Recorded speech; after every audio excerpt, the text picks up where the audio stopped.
আজ পড়ে শোনাব রবীন্দ্রনাথ ঠাকুর রচিত মালঞ্চ। পিঠের দিকে বালিশগুলো উঁচু করা। নীরজা আধশোয়া পড়ে আছে রোগশয্যায়। পায়ের উপরে সাদা রেশমের চাদর টানা, যেন তৃতীয়ার ফিকে জ্যোৎস্না হালকা মেঘের তলায়। ফ্যাকাশে তার শাঁখের মতো রং, ঢিলে হয়ে পড়েছে চুঁড়ি।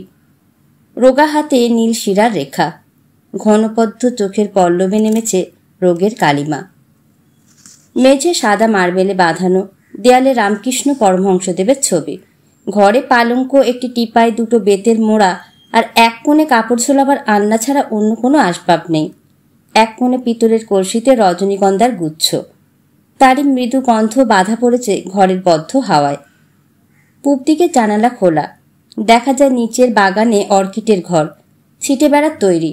বেড়ার গায়ে গায়ে অপরাজিতার লতা। অদূরে ঝিলের ধারে পাম্প চলছে, জল কুলকুল করে বয়ে যায় নালায় নালায়, ফুল গাছের কেয়ারির ধারে ধারে। গন্ধনিবিড় আমবাগানে কোকিল ডাকছে যেন মরিয়া হয়ে। বাগানের ডেউরিতে ঢং ঢং করে ঘণ্টা বাজল বেলা দুপুরের। ঝাঁঝা রৌদ্রের সঙ্গে তার সুরের মিল। 3টে পর্যন্ত মালিদের ছুটি। ওই ঘণ্টার শব্দে নীরজার বুকের ভিতরটা ব্যথিয়ে উঠল। উদাস হয়ে গেল তার মন। আয়া এলো দরজা বন্ধ করতে। নীরু বললে, না না, থাক। চেয়ে রইল যেখানে ছড়াছড়ি যাচ্ছে রৌদ্র ছায়া গাছগুলোর তলায় তলায়। ফুলের ব্যবসায় নাম করেছে তার স্বামী আদিত্য। বিবাহের পরদিন থেকে নীরজার ভালোবাসা আর তার স্বামীর ভালোবাসা নানা ধারায় এসে মিশেছে এই বাগানের নানা সেবায়, নানা কাজে। এখানকার ফুলে পল্লবে দুজনের সম্মিলিত আনন্দ নবনব রূপ নিয়েছে নবনব সৌন্দর্যে। বিশেষ বিশেষ ডাক আসবার দিনে বন্ধুদের কাছ থেকে প্রবাসী যেমন অপেক্ষা করে চিঠির, ঋতুতে ঋতুতে তেমনি ওরা অপেক্ষা করেছে ভিন্ন ভিন্ন গাছের পুঞ্জিত অভ্যর্থনার জন্য। আজ কেবল নীরজার মনে পড়ছে সেই দিনকার ছবি। বেশি দিনের কথা নয়, তবু মনে হয় যেন তেপান্তরের মাঠ পেরিয়ে যুগান্তরের ইতিহাস। বাগানের পশ্চিম ধারে প্রাচীন মহানিম গাছ, তারই জুড়ি আর একটা গাছ ছিল, সেটা কবে জীর্ণ হয়ে পড়ে গেছে। তারই গুঁড়িটাকে সমান করে কেটে নিয়ে বানিয়েছে একটা ছোট টেবিল। সেইখানেই ভোরবেলায় চা খেয়ে নিত দুজনে। গাছের ফাঁকে ফাঁকে সবুজ ডালে ছাঁকা রৌদ্র এসে পড়তো পায়ের কাছে। শালিক কাঠবিড়ালি হাজির হতো প্রসাদ প্রার্থী। তারপরে দোহে মিলে চলতো বাগানের নানা কাজ। নীরজার মাথার উপরে একটা ফুল কাটা রেশমের ছাতি, আর আদিত্যর মাথার শোলার টুপি, কোমরে ডালছাটা কাঁচি। বন্ধু বান্ধবরা দেখা করতে এলে বাগানের কাজের সাথে মিলিত হতো লৌকিকতা। বন্ধুদের মুখে প্রায় শোনা যেত, সত্যি বলছি ভাই, তোমার ডালিয়া দেখে হিংসে হয়। কেউ বা আনাড়ির মতো প্রশ্ন করেছে, ওগুলো কি সূর্যমুখী? নীরজা ভারী খুশি হয়ে হেসে উত্তর দিয়েছে, না না, ও তো গাঁদা। একজন বিষয়বুদ্ধি প্রবীণ একদা বলেছিল, এত বড় মতিয়াবেল কেমন করে জন্মালেন নীরজা দেবী? আপনার হাতে জাদু আছে। এ যেন টগর। সমাজদারের পুরস্কার মিলল। কলামালের ভ্রুকুটি উৎপাদন করে 5টা টব শুদ্ধ সে নিয়ে গেছে বেলফুলের গাছ। কতদিন মুগ্ধ বন্ধুদের নিয়ে চলত কুঞ্জ পরিক্রম, ফুলের বাগান, ফলের বাগান, সবজির বাগানে। বিদায়কালে নীরজা ঝুড়িতে ভরে দিত গোলাপ, ম্যাগনেলিয়া, কার্নেশন, তার সঙ্গে পেঁপে, কাগজি লেবু, কয়েদবেল। ওদের বাগানের ডাক সাইটে কয়েদবেল। যথা ঋতুতে সবশেষে আসতো ডাবের জল। তিসিতেরা বলতো, কি মিষ্টি জল। উত্তরে শুনত, আমার বাগানের গাছের ডাব। সবাই বলতো, ও তাই তো বলি। সেই ভোরবেলাকার গাছতলায় দার্জিলিং চায়ের বাষ্পে মেশা নানা ঋতুর গন্ধস্মৃতি দীর্ঘশ্বাসের সঙ্গে মিলে হাই হাই করে ওর মনে। সেই সোনা রঙের রঙিন দিনগুলোকে ফিরিয়ে আনতে চায় কোন দস্যুর কাছ থেকে? বিদ্রোহী মন কাউকে সামনে পায় না কেন? ভালো মানুষের মতো মাথা হেঁট করে ভাগ্যকে মেনে নেবার মেয়ে তো ও নয়। এর জন্য কে দায়ী? কোন বিশ্বব্যাপী ছেলে মানুষ, কোন বিরাট পাগল এমন সম্পূর্ণ সৃষ্টিটাকে এত বড় নিরর্থকভাবে উলটপালট করে দিতে পারলে কে? বিবাহের পর 10টা বছর একটানা চলে গেল অবিমিশ্র সুখে। মনে মনে ঈর্ষা করেছে সখীরা, মনে করেছে ওর যা বাজার দর তার চেয়ে ও অনেক বেশি পেয়েছে। পুরুষ বন্ধুরা আদিত্যকে বলেছে লাকি ডগ। নীরজার সংসার সুখের পালের নৌকা প্রথম যে ব্যাপার নিয়ে ধস করে একদিন তলায় ঠেকল, সে ওদের ডলি কুকুর ঘটিত ঘটনা। গৃহিণী এ সংসারে আসবার পূর্বে ডলি ছিল স্বামীর একলা ঘরের সঙ্গিনী। অবশেষে তার নিষ্ঠা বিভক্ত হলো দম্পতির মধ্যে। ভাগে বেশি পড়েছিল নীরজার দিকেই। দরজার কাছে গাড়ি আসতে দেখলেই কুকুরটার মন যেত বিগড়িয়ে। ঘন ঘন লেজ আন্দোলনে আসন্ন রথযাত্রার বিরুদ্ধে আপত্তি উত্থাপন করত। অনিমন্ত্রণে গাড়ির মধ্যে লাফিয়ে উঠবার দুঃসাহস নিরস্ত হতো স্বামিনীর তর্জনী সংকেতে। দীর্ঘ নিঃশ্বাস ফেলে লেজের কুণ্ডলির মধ্যে নৈরাশ্যকে বেষ্টিত করে দাড়ির কাছে পড়ে থাকত। ওদের ফেরবার দেরি হলে মুখ তুলে বাতাস ঘান করে ঘুরে ঘুরে বেড়াত। কুকুরের অব্যক্ত ভাষায় আকাশে উচ্ছ্বসিত করত করুণ প্রশ্ন। অবশেষে এই কুকুরকে হঠাৎ কি রোগে ধরলে? শেষ পর্যন্ত ওদের মুখের দিকে কাতর দৃষ্টি স্তব্ধ রেখে নীরজার কোলে মাথা দিয়ে মারা গেল। নীরজার ভালোবাসা ছিল প্রচণ্ড জেদ। সেই ভালোবাসার বিরুদ্ধে বিধাতারও হস্তক্ষেপ তার কল্পনার অতীত। এতদিন অনুকূল সংসারকে সে নিঃসংশয় বিশ্বাস করেছে। আজ পর্যন্ত বিশ্বাস নড়বার কারণ ঘটেনি। কিন্তু ডলির পক্ষেও যখন মরা অভাবনীয় রূপে সম্ভবপর হল, তখন ও দুর্গের প্রাচীরে প্রথম ছিদ্র দেখা দিল। মনে হলো এটা অলক্ষণের প্রথম প্রবেশদ্বার। মনে হলো বিশ্ব সংসারের কর্মকর্তা অব্যবস্থিত চিত্ত। তার আপাত প্রত্যক্ষ প্রসাদের উপরেও আর আস্থা রাখা চলে না। নীরজার সন্তান হবার আশা প্রায় সবাই ছেড়ে দিয়েছিল। ওদের আশ্রিত গণেশের ছেলেটাকে নিয়ে যখন নীরজার প্রতিহত স্নেহবৃত্তির প্রবল আলোড়ন চলছে, আর ছেলেটা যখন তার অশান্ত অভিজ্ঞতা সইতে পারছে না, এমন সময় ঘটল সন্তান সম্ভাবনা। ভিতরে ভিতরে মাতৃহৃদয় উঠল ভরে। ভাবিকালের দিগন্ত উঠল নবজীবনের প্রভাত আভায় রক্তিম হয়ে। গাছের তলায় বসে বসে আগন্তুকের জন্য নানা অলঙ্করণে নীরজা লাগল সেলাইয়ের কাজে। অবশেষে এলো প্রসবের দিন। ধাত্রী বুঝতে পারলে আসন্ন সংকট। আদিত্য এত বেশি অস্থির হয়ে পড়ল যে ডাক্তার ভৎসনা করে তাকে দূরে ঠেকিয়ে রাখলে। অস্ত্রাঘাত করতে হলো। শিশুকে মেরে জননীকে বাঁচালে। তারপর থেকে নীরজা আর উঠতে পারলে না। বালুশয্যাশায়িনী বৈশাখের নদীর মতো তার স্বল্পরক্ত দেহ ক্লান্ত হয়ে রইল পড়ে। প্রাণশক্তির অজস্রতা একেবারেই হলো নিঃস্ব। বিছানার সামনে জানালা খোলা। তপ্ত হাওয়ায় আসছে মুচকুন্দ ফুলের গন্ধ, কখনো বাতাবি ফুলের নিঃশ্বাস। যেন তার সেই পূর্বকালে দূরবর্তী বসন্তের দিন মৃদু কণ্ঠে তাকে জিজ্ঞাসা করছে, কেমন আছো? সকলে যে তাকে বাজল যখন দেখলে বাগানের কাজে সহযোগিতার জন্য আদিত্যের দুঃসম্পর্কীয় বোন সরলাকে আনাতে হয়েছে। খোলা জানালা থেকে যখনই সে দেখে অভ্র ও রেশমের কাজ করা একটা টোকা মাথায় সরলা বাগানের মালিদের খাটিয়ে বেড়াচ্ছে, তখন নিজের অকর্মণ্য হাত পাগুলোকে সহ্য করতে পারত না। অথচ সুস্থ অবস্থায় এই সরলাকেই প্রত্যেক ঋতুতে নিমন্ত্রণ করে পাঠিয়েছে নতুন চারা রোপণের উৎসবে। ভোরবেলা থেকে কাজ চলত। তারপর ঝিলে সাঁতার কেটে স্নান। তারপরে গাছের তলায় কলাপাতায় খাওয়া। একটা গ্রামাফোনে বাজত দেশি বিদেশি সঙ্গীত। মালিদের জুটত দই চিঁড়ে সন্দেশ। তেঁতুলতলা থেকে তাদের কলরব শোনা যেত। ক্রমে বেলা আসত নেমে। ঝিলের জল উঠত অপরাহ্নের বাতাসে শিউরিয়ে। পাখি ডাকত বকুলের ডালে। আনন্দময় ক্লান্তিতে হতো দিনের অবসান। ওর মনের মধ্যে যে রস ছিল নিছক মিষ্ট, আজ কেন যে হয়ে গেল কটু। যেমন আজকালকার দুর্বল শরীরটা ওর অপরিচিত, তেমনি তেমনি এখনকার তীব্র নীরস স্বভাবটা ওর চেনা স্বভাব নয়। সে স্বভাবে কোনো দাক্ষিণ্য নেই। একবার এই দারিদ্র্য ওর কাছে স্পষ্ট হয়ে ওঠে। লজ্জা জাগে মনে, তবু কোনো মতে সামলাতে পারে না। ভয় হয় আদিত্যর কাছে এই হীনতা ধরা পড়ছে বুঝে। কোনোদিন হয়তো সে প্রত্যক্ষ দেখবে নীরজার আজকালকার মনখানা বাদুরের চক্ষুক্ষত ফুলের মতো, ভদ্র প্রয়োজনের অযোগ্য। বাজল দুপুরের ঘণ্টা। মালিরা গেল চলে। সমস্ত বাগানটা নির্জন। নীরজা দূরের দিকে তাকিয়ে রইল, যেখানে দুরাশার মরীচিকাও আভাস দেয় না, যেখানে ছায়াহীন রৌদ্রে শূন্যতার পরে শূন্যতার অনুবৃত্তি। নীরজা ডাকল, রোশনি। আয়া এলো ঘরে। পৌড়া কাঁচা পাকা চুল, শক্ত হাতে মোটা পিতলের কঙ্কন, ঘাগরার উপরে ওড়না। মাংস বিরল দেহের ভঙ্গিতে ও শুষ্ক মুখের ভাবে একটা চিরস্থায়ী কঠিনতা, যেন ওর আদালতে এদের সংসারের প্রতিকূলেও রায় দিতে বসেছে। মানুষ করেছে নীরজাকে, সমস্ত দরদ তারপরেই। তার কাছাকাছি যারা যায় আসে, এমনকি নীরজার স্বামী পর্যন্ত, তাদের সকলের সম্বন্ধে ওর একটা সতর্ক বিরুদ্ধতা। ঘরে এসে জিজ্ঞাসা করলে, জল দেব খুঁকি? না, বস। মেঝের ওপর হাঁটু উঁচু করে বসল আয়া। নীরজার দরকার কথা কওয়া, তাই আয়াকে চাই। আয়া ওর স্বগত উক্তির বাহন। নীরজা বললে, আজ ভোরবেলায় দরজা খোলার শব্দ শুনলুম। আয়া কিছু বললে না, কিন্তু তার বিরক্ত মুখভাবের অর্থ এই যে কবে না শোনা যায়। নীরজা অনাবশ্যক প্রশ্ন করল, সরলাকে নিয়ে বুঝি বাগানে গিয়েছিলেন? কথাটা নিশ্চিত জানা, তবু রোজ একই প্রশ্ন। একবার হাত উল্টিয়ে মুখ বাঁকিয়ে আয়া চুপ করে বসে রইল।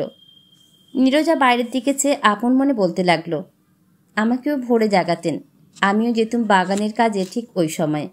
সে তো বেশি দিনের কথা নয়। এই আলোচনায় যোগ দেওয়া কেউ তার কাছে আশা করে না, তবু আয়া থাকতে পারলে না, বললে, ওকে না নিলে বাগান পুঁজি যেত শুকিয়ে। নীরজা আপন মনে বলে চলল, নিউ মার্কেটে ভোরবেলাকার ফুলের চালান না পাঠিয়ে আমার একটা দিনও কাটত না। সেই রকম ফুলের চালান আজও গিয়েছিল, গাড়ির শব্দ শুনেছি। আজকাল চালানকে দেখে দেয় রোশনি? এই জানা কথার কোনো উত্তর করল না আয়া, ঠোঁট চেপে বসে রইল। নীরজা আয়াকে বললে, আজ যাই হোক, আমি যতদিন ছিলুম মালিরা ফাঁকি দিতে পারেনি। আয়া উঠল গুমড়িয়ে, বললে, সেদিন আর নেই, এখন লুট চলছে দু হাতে। সত্যি নাকি? আমি কি মিথ্যে বলছি? কলকাতার নতুন বাজারে কটা ফুলি বা পৌঁছয়? জামাইবাবু বেরিয়ে গেলেই খিড়কির দরজায় বাণীদের ফুলের বাজার বসে যায়। এরা কেউ দেখে না? দেখবার গরজ এত কার? জামাইবাবুকে বলিস না কেন? আমি বলবার কে? মান বাঁচিয়ে চলতে হবে তো। তুমি বলো না কেন? তোমারই তো সব। হোক না, হোক না, বেশ তো, চলুক না এমনি কিছুদিন। তারপরে যখন ছাড়খাড় হয়ে আসবে আপনি পড়বে ধরা। একদিন বোঝবার সময় আসবে, মায়ের চেয়ে সৎ মায়ের ভালোবাসা বড় নয়। চুপ করে থাক না। তো তাও বলি খোঁকি, তোমার এই হলা মালিটাকে দিয়ে কোনো কাজ পাওয়া যায় না। হলার কাজে ঔদাসীন্যই যে আয়ার একমাত্র বিরক্তির কারণ তা নয়, ওর ওপরে নীরজার স্নেহ অসঙ্গত রূপে বেড়ে উঠছে, এই কারণটাই সবচেয়ে গুরুতর। নীরজা বললে, মালিকে দোষ দিই নে, নতুন মনিবকে সইতে পারবে কেন? ওদের হলো 7 পুরুষে মালিগিরি। আর তোমার দিদিমণির বই পড়া বিদ্যে, হুকুম করতে এলে সে কি মানায়? কলা সৃষ্টি ছাড়া আইন মানতে চায় না, আমার কাছে এসে নালিশ করে। আমি বলি, কানে আনিস নে কথা, চুপ করে থাক। সেদিন জামাইবাবু ওকে ছাড়িয়ে দিতে গিয়েছিল। কেন, কি জন্যে? ও বসে বসে বিড়ি টানছে আর ওর সামনে বাইরের গরু এসে গাছ খাচ্ছে। জামাইবাবু বললে, গরু তাড়াস নে কেন? ও মুখের ওপর জবাব করলে, আমি তাড়াবো গরু? গরুই তো তাড়া করে আমাকে, আমার প্রাণের ভয় নেই। শুনে নীরজা হাসলে, বললে, ওর ওই রকম কথা। তা যাই হোক, ও আমার আপন হাতে তৈরি। জামাইবাবু তোমার খাতিরেই তো ওকে সয়ে যায়। তা গরুই ঢুকুক আর গন্ডারি তাড়া করুক, এতটা আপনার ভালো নয় তাও বলি। চুপ কর রোশনি, ও কি দুঃখে গরু তাড়ায়নি সে কি আমি বুঝি নে? ওর আগুন জ্বলছে বুকে। ওই যে হলা গামছা মাথা দিয়ে কোথায় যাচ্ছে, ডাক তো ওকে। আয়ার ডাকে হলদর মালি ঘরে এলো। নীরজা জিজ্ঞাসা করলে, কি রে, আজকাল নতুন কিছু ফরমাস আসে? হলা বললে, আছে বই কি। শুনে হাসিও পায়, চোখে জলও আসে। কীরকম শুনি? ওই যে সামনে মল্লিকদের পুরনো বাড়ি ভাঙা হচ্ছে, ওইখান থেকে ইট পাটকেল নিয়ে এসে গাছের তলায় বিছিয়ে দিতে হবে, এই হলো ওর হুকুম। আমি বললাম, রোদের বেলায় গরম লাগবে গাছের। কান দেয় না আমার কথায়। বাবুকে বলিস না কেন? বাবুকে বলেছিলাম, বাবু ধমক দিয়ে বলে চুপ করে থাক। বৌদিদি ছুটি দাও আমাকে, সহ্য হয় না আমার। তাই দেখেছি বটে, ঝুড়ি করে রাবিশ বই আনছিলে। বৌদিদি, তুমি আমার চিরকালের মনিব, তোমার চোখের সামনেই আমার মাথা হেঁট করে দিলে। দেশের লোকের কাছে আমার জাত যাবে, আমি কি কুলি মজুর? আচ্ছা এখন যা, তোদের দিদিমণি যখন তোকে ইট সুটকি বইতে বলবে আমার নাম করে বলিস আমি বারণ করেছি। দাঁড়িয়ে রইলি যে? দেশ থেকে চিঠি এসেছে, বড় হালের গরুটা মারা গেছে বলে মাথা চুলকোতে লাগলো। নীরজা বললে, না, মারা যায়নি, দিব্যি বেঁচে আছে। নে 2 টাকা, আর বেশি বকিস নে। এই বলে টিপায়ের উপরকার পিতলের বাক্স থেকে টাকা বের করে দিলে। আবার কি? বইয়ের জন্য একখানা পুরনো কাপড়, জয় জয়কার হবে তোমার। এই বলে পানের ছাপে কালো বর্ণ মুখ প্রসারিত করে হাসলে। নীরজা বললে, রোশনি, দে তো ওকে আনলার ওই কাপড়খানা। রোশনি সবলে মাথা নেড়ে বললে, সে কি কথা, ও যে তোমার ঢাকাই শাড়ি। হোক না ঢাকাই শাড়ি, আমার কাছে আর সব শাড়ি সমান, কবেই আর পরব। রোশনি দৃঢ়মুখ করে বললে, না সে হবে না, ওকে তোমার সেই লাল পাড়ে কলের কাপড়খানা দেব। দেখ হলা, খোঁকিকে যদি এমন জ্বালাতন করিস বাবুকে বলে তোকে দূর করে তাড়িয়ে দেব। হলা নীরজার পা ধরে কান্না সুরে বলল, আমার কপাল ভেঙেছে বৌদিদি। কেন রে, কি হয়েছে তোর? আয়াজিকে মাসি বলি আমি, আমার মা নেই। এতদিন জানতাম হতবাগা হলাকে আয়াজি ভালোবাসেন। দিদি তোমার যদি দয়া হলো, উনি কেন দেন ব্যাগড়া? কারো দোষ নয়, আমারই কপালের দোষ, নইলে তোমার হলাকে পরের হাতে দিয়ে তুমি আজ বিছানায় পড়ে। ভয় নেই রে, তোর মাসি তোকে ভালোই বাসে। তুই আসবার আগে তোর গুণগান করছিল। রোশনি, ওকে দে কাপড়খানা, নইলে ও ধর্না দিয়ে পড়ে থাকবে। অত্যন্ত বিরস মুখে আয়া কাপড়খানা এনে ফেলে দিল ওর সামনে। হলা সেটা তুলে নিয়ে গড় হয়ে প্রণাম করলে। তারপরে উঠে দাঁড়িয়ে বললে, এই গামছাটা দিয়ে মুড়িয়ে নিস বৌদিদি, আমার ময়লা হাত দাগ লাগবে। সম্মতির অপেক্ষা না রেখেই আলনা থেকে তোয়ালেটা নিয়ে কাপড়ে মুড়ে দ্রুত পদে প্রস্থান করলে। নীরজা আয়াকে জিজ্ঞাসা করলে, আচ্ছা আয়া, তুই ঠিক জানিস বাবু বেরিয়ে গেছেন? নিজের চোখকে দেখলুম, কি তারা, টুপিটা নিতে ভুলে গেলেন। আজ এই প্রথম হলো আমার সকালবেলাকার পাওনা ফুলে ফাঁকি পড়ল। দিনে দিনে এই ফাঁকি বাড়তে থাকবে। শেষকালে আমি গিয়ে পড়ব সংসারে আস্তা করে, যেখানে নিভে যা পোড়া কয়লার জায়গা। সরলাকে আসতে থেকে আয়া মুখ বাঁকিয়ে চলে গেল। সরলা ঢুকল ঘরে। তার হাতে একটা অর্কিড, ফুলটি শুভ্র, পাপড়ির আগায় বেগনি রেখা, যেন ডানা মেলা মস্ত প্রজাপতি। সরলা ছিপছিপে লম্বা শ্যামলা রং। প্রথমেই লক্ষ্য হয় তার বড় বড় চোখ, উজ্জ্বল এবং করুণ। মোটা খদ্দরের শাড়ি, চুল অযত্নে বাঁধা, শ্লথ বন্ধনে নেমে পড়েছে কাঁধের দিকে। অসজ্জিত দেহ যৌবনের সমাগমকে অনাদৃত করে রেখেছে। নীরজা তার মুখের দিকে তাকালে না। সরলা ধীরে ধীরে ফুলটি বিছানায় তার সামনে রেখে দিল। নীরজা বিরক্তির ভাব গোপন না করেই বললে, কে আনতে বলেছে? আদিত্যা। নিজে এলেন না যে? নিউ মার্কেটের দোকানে তাড়াতাড়ি যেতে হলো চা খাওয়া সেরেই। এত তাড়া কিসের? কাল রাত্রে অফিসের তালা ভেঙে টাকা চুরির খবর এসেছে। টানাটানি করে কি 5 মিনিটও সময় দিতে পারতেন না? কাল রাত্রে তোমার ব্যথা বেড়েছিল, ভোরবেলায় ঘুমিয়ে পড়েছিলে, দরজার কাজ পর্যন্ত এসে ফিরে গেলেন। আমাকে বলে গেলেন দুপুরের মধ্যে যদি নিজে না আসতে পারেন এই ফুলটি যেন তোমাকে দিই।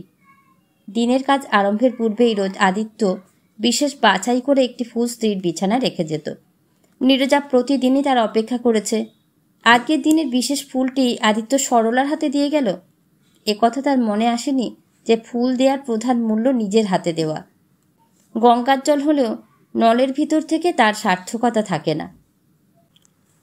নীরজা ফুলটা অবকার সঙ্গে ঠেলে দিয়ে বললে, জানো মার্কেটে ফুলের দাম কত? পাঠিয়ে দাও সেখানে, মিছে নষ্ট করবার দরকার কি? বলতে বলতে গলা ভার হয়ে এলো। সরলা বুঝলে ব্যাপারখানা। বুঝলে জবাব দিতে গেলে আক্ষেপের বেগ বাড়বে বই কমবে না। চুপ করে রইল দাঁড়িয়ে। একটু পরে খামোকা নীরজা প্রশ্ন করল, জানো এই ফুলের নাম? বললেই হতো জানি নে, কিন্তু বোধ করি অভিমানে ঘা লাগলো। বললে, এমারিলিস। নীরজা অন্যায় উষ্মার সঙ্গে ধমক দিলে, ভারী তো জানো তুমি, ওর নাম গ্র্যান্ডিফ্লোরা। সরলা মৃদুস্বরে বললে, তা হবে। তা হবে মানে কি? নিশ্চয়ই তাই। বলতে চাও আমি জানি নে? সরলা জানত। নীরজা জেনে শুনেই ভুল নামটা দিয়ে প্রতিবাদ করলে, অন্যকে জ্বালিয়ে নিজের জ্বালা উপশম করবার জন্যে। নীরবে হার মেনে ধীরে ধীরে বেরিয়ে চলে যাচ্ছিল। নীরজা ফিরে ডাকল, শুনে যাও, কি করছিলে সমস্ত সকাল? কোথায় ছিলে? অর্কিডের ঘরে। নীরজা উত্তেজিত হয়ে বললে, অর্কিডের ঘরে তোমার ঘন ঘন যাবার এত কি দরকার? পুরনো অর্কিড ছিঁড়ে ভাগ করে নতুন অর্কিড করার জন্য আদিত্যা আমাকে বলে গিয়েছিলেন। নীরজা বলে উঠল ধমক দেওয়া সুরে, আনাড়ির মতো সব নষ্ট করবে তুমি। আমি নিজের হাতে হলামালিকে তৈরি করা শিখিয়েছি, তাকে হুকুম করলে সে কি পারত না? এর ওপর জবাব চলে না। এর অকপট উত্তরটা ছিল এই যে, নীরজার হাতে হলামালির কাজ চলত ভালোই, কিন্তু সরলার হাতে একেবারেই চলে না। এমনকি ওকে সে অপমান করে ঔদাসীন্য দেখিয়ে। মালি এটা বুঝে নিয়েছিল যে এ আমলে ঠিকমতো না কাজ করলেই ও আমলের মনিব হবেন খুশি। এ যেন কলেজ বয়কট করে পাশ না করার দামটাই ডিগ্রি পাওয়ার চেয়ে বড় হয়েছে। সরলা রাগ করতে পারত, কিন্তু করলে না। সে বোঝে বৌদিদির বুকের ভিতরটা টনটন করছে। নিঃসন্তান মায়ের সমস্ত হৃদয় জুড়েছে যে বাগান, 10 বছর পরে আজ এত কাছে আছে, তবু এই বাগানের থেকে নির্বাসন, চোখের সামনে নিষ্ঠুর বিচ্ছেদ। নীরজা বললে, দাও, বন্ধ করে দাও ওই জানালা। সরলা বন্ধ করে দিয়ে জিজ্ঞেস করলে, এইবার কমলালেবুর রস নিয়ে আসি? না, কিছু আনতে হবে না, এখন যেতে পারো। সরলা ভয়ে ভয়ে বললে, মকরধ্বজ খাবার সময় হয়েছে। না, দরকার নেই মকরধ্বজ। তোমার উপর বাগানের আর কোনো কাজের ফরমাস আছে নাকি? গোলাপের ডাল পুঁততে হবে। নীরজা একটু খোঁটা দিয়ে বললে, তার সময় এই বুঝি? এ বুদ্ধি তাকে কে দিলে শুনি? সরলা মৃদুস্বরে বললে, মফস্বল থেকে হঠাৎ অনেকগুলো অর্ডার এসেছে দেখে কোনো মতে আসছে বর্ষার আগে বেশি করে গাছ বানাতে পণ করেছেন। আমি বারণ করেছিলাম। বারণ করেছিলে বুঝি? আচ্ছা আচ্ছা, ডেকে দাও হলামালিকে। এলো হলামালি। নীরজা বললে, বাবু হয়ে উঠেছ? গোলাপের ডাল পুঁততে হাতে খিল ধরে? দিদিমণি তোমার অ্যাসিস্ট্যান্ট মালি নাকি? বাবু শহর থেকে ফেরবার আগেই যতগুলো পারিস ডাল পুঁতবি। আজ তোদের ছুটি নেই বলে দিচ্ছি। পোড়া ঘাস পাতার সঙ্গে বালি মিশিয়ে জমি তৈরি করে নিস ঝিলের ডান পাড়িতে। মনে মনে স্থির করলে এইখানে শুয়ে শুয়ে গোলাপের গাছ সে তৈরি করে তুলবেই। হলামালির আর নিষ্কৃতি নেই। হঠাৎ হলা প্রশ্রয়ের হাসিতে মুখ ভরে বললে, বৌদিদি, এই একটা পিতলের ঘটি, কটকের হরসুন্দর মাইতির তৈরি। এই জিনিসের দরও তুমি বুঝবে, তোমার ফুলদানি মানাবে ভালো। নীরজা জিজ্ঞাসা করলে, এর দাম কত? জিভ কেটে হলা বললে, এমন কথা বলো না, এ ঘটির আবার দাম নেব? গরিব আমি, তা বলে ছোট লোক তো নই, তোমারই খেয়ে পড়ে যে মানুষ। ঘটি টিপাইয়ের উপরে রেখে অন্য ফুলদানি থেকে ফুল নিয়ে সাজাতে লাগলো। অবশেষে যাবার মুখ হয়ে ফিরে দাঁড়িয়ে বললে, তোমাকে জানিয়েছি আমার ভাগ্নির বিয়ে, বাজুবন্দের কথা ভুলো না বৌদিদি। পিতলের গয়না যদি দিই তোমারই নিন্দে হবে। এত বড় ঘরের মালিক, তারই ঘরে বিয়ে, দেশ শুদ্ধ লোক তাকিয়ে আছে। নীরজা বললে, আচ্ছা, ভয় নেই তোর, তুই এখন যা। হলা চলে গেল।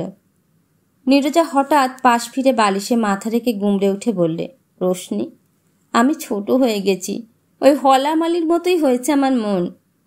আয়া বললে, ও কি বলছো খুঁকি, ছি ছি। নীরজা আপনিই বলতে লাগলো, আমার পোড়া কপাল আমাকে বাইরে থেকে নামিয়ে দিয়েছে, আবার ভিতর থেকে নামিয়ে দিলে কেন? আমি কি জানি নে আমাকে হলা আজ কি চোখে দেখছে? আমার কাছে লাগালাগি করে হাসতে হাসতে বকশিস নিয়ে চলে গেল। ওকে ডেকে দে, খুব করে ধমকে দেব, ও শয়তানি খোঁচাতে হবে। আয়া যখন হলাকে ডাকবার জন্য উঠল, নীরজা বললে, থাক থাক, আজ থাক। কিছুক্ষণ পরে ওর খুড়তুতো দেওর রমেন এসে বললে, বৌদি, দাদা পাঠিয়ে দিলেন, আজ অফিসে কাজের ভিড়, হোটেলে খাবেন, দেরি হবে ফিরতে। নীরজা হেসে বললে, খবর দেবার ছুতো করে এক দৌড়ে ছুটে এসেছো ঠাকুরপো? কেন, আপিসের বেয়ারাটা মরেছে বুঝি? তোমার কাছে আসতে তুমি ছাড়া অন্য ছুতোর দরকার কিসের বৌদি? বেয়ারা প্যাটা কি বুঝবে এই দুধ পদের দরদ? ওগো, মিষ্টি ছড়াচ্ছ অস্থানে। এ ঘরে এসেছো কোন ভুলে? তোমার মালিনী আছে না যে একা কিনে নেবু কুঞ্জবনে, দেখো গে যাও। কুঞ্জবনের বনলক্ষ্মীকে দর্শনী দিই আগে, তারপরে যাব মালিনীর সন্ধানে। এই বলে বুকের পকেট থেকে গল্পের বই বের করে নীরজার হাতে দিল। নীরজা খুশি হয়ে বললে, অশ্রুশিকল, এই বইটাই চাচ্ছিলুম, আশীর্বাদ করি। তোমার মালঞ্চের মালিনী চিরদিন বুকের কাছে বাঁধা থাক হাসির শিকলে। ওই যাকে তুমি বলো তোমার কল্পনার দোসর, তোমার স্বপ্ন সঙ্গিনী। কি সোহাগ গো! রমেন হঠাৎ বললে, আচ্ছা বৌদি, একটা কথা জিজ্ঞাসা করি, ঠিক উত্তর দিও। কি কথা? সরলার সঙ্গে আজ কি তোমার কোনো ঝগড়া হয়ে গেছে? কেন বলো তো? দেখলুম ঝিলের ধারে ঘাটে চুপ করে সে বসে আছে। মেয়েদের তো পুরুষদের মতো কাজ পালানো উড়োমন নয়। এমন বেকার দশা আমি সরলার কোনোদিন দেখিনি। জিজ্ঞাসা করলুম, মন কোন দিকে? ও বললে, যেদিকে তপ্ত হওয়া শুকনো পাতা ওড়ায় সেই দিকে। আমি বললুম, ওটা হলো হেঁয়ালি, স্পষ্ট ভাষায় কথা কও।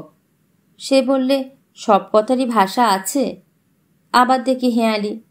তখন গানের বুলিটা পড়ল মনে, কাহার বচন দিয়েছে বেদন। হয়তো তোমার দাদার বচন। হতেই পারে না, দাদা যে পুরুষ মানুষ, সে তোমার ওই মালিগুলোকে হুঙ্কার দিতে পারে, কিন্তু পুষ্পরাশি বিবাগ্নি এও কি সম্ভব হয়? আচ্ছা, বাজে কথা বকতে হবে না, একটা কাজের কথা বলি, আমার অনুরোধ রাখতেই হবে।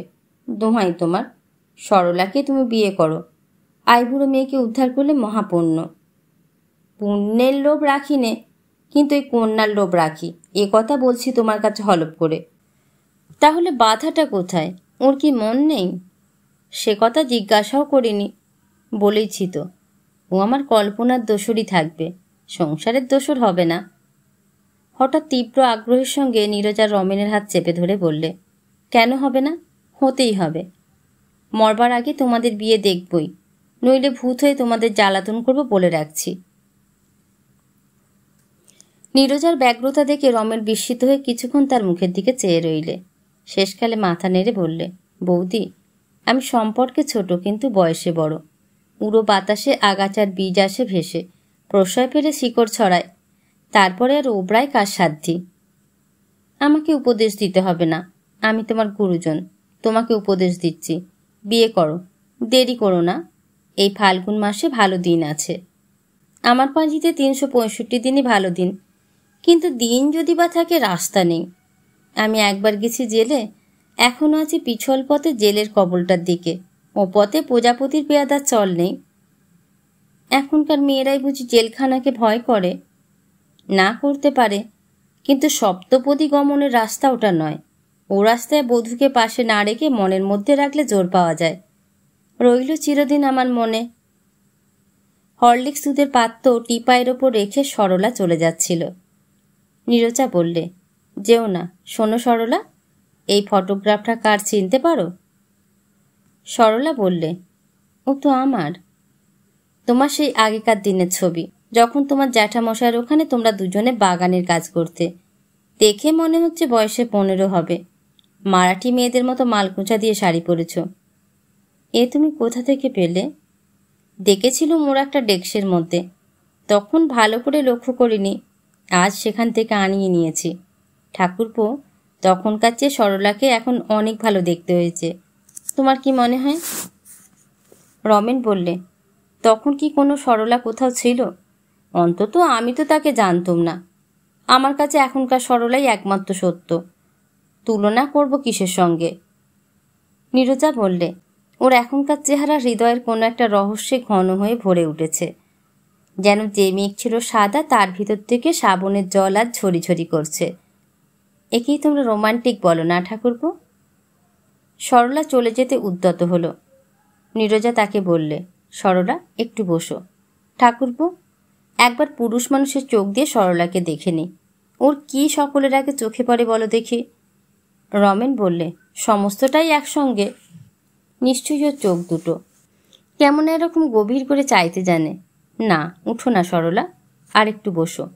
ওর দেহটাও কেমন নিরেট নিটোল। তুমি কি ওকে নিলাম করতে বসেছ নাকি বৌদি? জানোই তো অমনিতেই আমার উৎসাহের কিছু কমতি নেই। নীরজা দালালির উৎসাহে বলল, ঠাকুরপো, দেখো সরলার হাত দুখানি, যেমন জোরালো তেমনি সুডোল কোমল, তেমনি তার স্ত্রী। এমনটি আর দেখেছ? রমেন হেসে বললে, আর কোথাও দেখেছি কিনা তার উত্তরটা তোমার মুখের সামনে রুড়ো শোনাবে। অমন দুটি হাতের পরে দাবি করবে না? চিরদিনের দাবি নাই করলেম, ক্ষণে ক্ষণে দাবি করে থাকি। তোমাদের ঘরে যখন চা খেতে আসি, তখন চায়ের চেয়ে বেশি কিছু পাই ওই হাতের গুণে। সেই রসগ্রহণে পানি গ্রহণের যেটুকু সম্পর্ক থাকে, অভাগার পক্ষে সেই যথেষ্ট। সরলা মোড়া ছেড়ে উঠে পড়ল।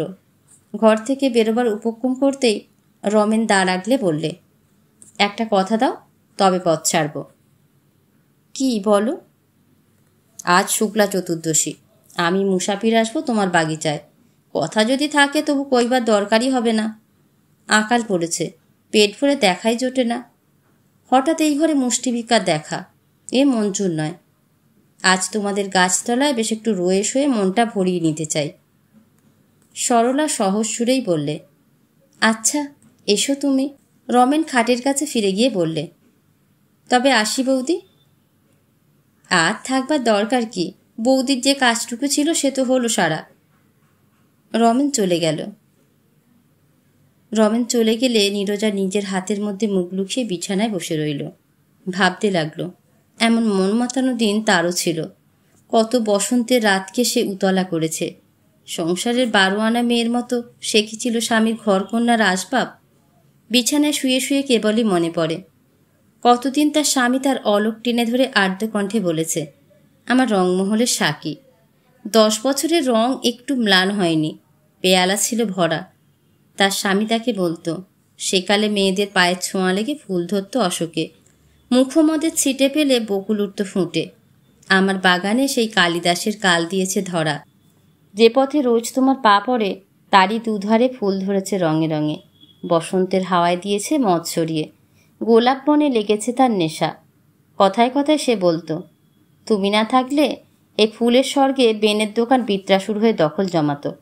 আমার ভাগ্য গুণে তুমি আছো নন্দনবনের ইন্দ্রাণী।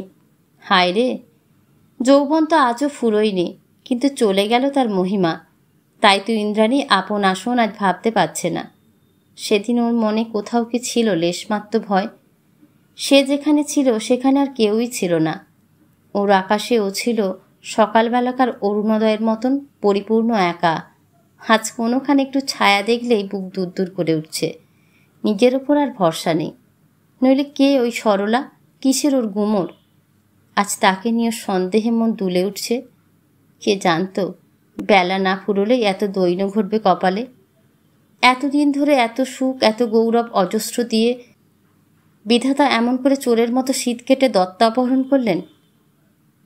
রোশনি, শুনে যা। কি কি?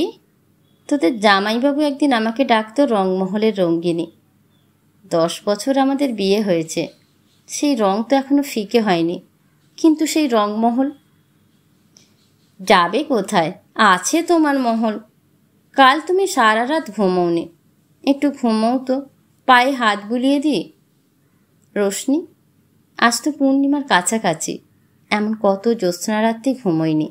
দুজনে বেরিয়েছি বাগানে, সেই জায়গা আর এই জায়গা। আজ তো ঘুমোতে পারলে বাঁচি, কিন্তু পোড়া চোখে ঘুম আসতে চায় না যে। একটু চুপ করে থাকো দেখি, ঘুম আপনি আসবে। আচ্ছা, ওরা কি বাগানে বেড়ায় জ্যোৎস্না রাত্রে? ভোরবেলাকার চালানের জন্য ফুল কাটতে দেখেছি। বেড়াবে কখন, সময় কোথায়? মালিগুলো আজকাল খুব ঘুমোচ্ছে। তাহলে মালিদের বুঝি জাগায় না ইচ্ছে করেই? তুমি নেই, এখন ওদের গায়ে হাত দেয় কার সাধ্যি? ওই না শুনলেম গাড়ির শব্দ। হ্যাঁ, বাবুর গাড়ি এলো। হাত আয়নাটা এগিয়ে দে, বড় গোলাপটা নিয়ে আয় ফুলদানি থেকে। শেপ টিফিনের বাক্সটা কোথায় দেখি? আজ আমার মুখ বড় ফ্যাকাশে হয়ে গেছে। যা তুই ঘর থেকে। যাচ্ছি, কিন্তু দুধ বার্লি পড়ে আছে, খেয়ে নাও লক্ষ্মীটি। থাক পড়ে, খাবো না। দুদাক ওষুধ তোমার আজ খাওয়া হয়নি। তোর বকতে হবে না, তুই যা বলছি। ওই জানালাটা খুলে দিয়ে যা। আয়া চলে গেল। ঢং ঢং করে 3টে বাজল। আরক্ত হয়ে এসেছে রোদ্দুরের রং। ছায়া হেলে পড়েছে পূর্ব দিকে, বাতাস এলো দক্ষিণ দিক থেকে। ঝিলের জল উঠল টলটল করে। মালিরা লেগেছে কাজে। নীরজা দূর থেকে যতটা পারে তাই দেখে। দ্রুতপদে আদিত্য ছুটে এলো ঘরে, হাতজোড়া বাসন্তী রঙের দেশি ল্যাবার্নাম ফুলের মঞ্জুরিতে। তাই দিয়ে ঢেকে দিল নীরজার পায়ের কাছটা। বিছানায় বসেই তার হাত চেপে ধরে বললে, আজ কতক্ষণ তোমাকে দেখেনি নীরু। শুনে নীরজা থাকতে পারলে না, ফুঁপিয়ে ফুঁপিয়ে কেঁদে উঠল। আদিত্য খাটের থেকে নেমে মেজের ওপর হাঁটু গেড়ে নীরজার গলা জড়িয়ে ধরলে। তার ভিজে গালে চুমু খেয়ে বললে, মনে মনে তুমি নিশ্চয় জানো আমার দোষ ছিল না। অত নিশ্চয় করে কি করে জানবো বলো? আমার কি আর সেদিন আছে? দিনের কথা হিসেব করে কি হবে? তুমি তো আমার সেই তুমিই আছো। আজ যে আমার সকলটাতেই ভয় করে, জোর পাইনি যে মনে। অল্প একটু ভয় করতে ভালো লাগে, ওটা দিয়ে আমাকে একটু উস্কিয়ে দিতে চাও। এ চাতুরি মেয়েদের স্বভাব সিদ্ধ, আর ভুলে যাওয়া বুঝি পুরুষদের স্বভাব সিদ্ধ নয়? ভুলতে ফুরসত দাও কই? বলো না, বলো না, পোড়া বিধাতার সাপে লম্বা ফুরসত দিয়েছি যে। উল্টো বললে, সুখের দিনে ভোলা যায়, ব্যথার দিনে নয়। সত্যি বলো, আজ সকালে তুমি ভুল করে চলে যাওনি? কি কথা বলো তুমি? চলে যেতে হয়েছিল, কিন্তু যতক্ষণ না ফিরেছি মনে স্বস্তি ছিল না। কেমন করে বসেছ তুমি?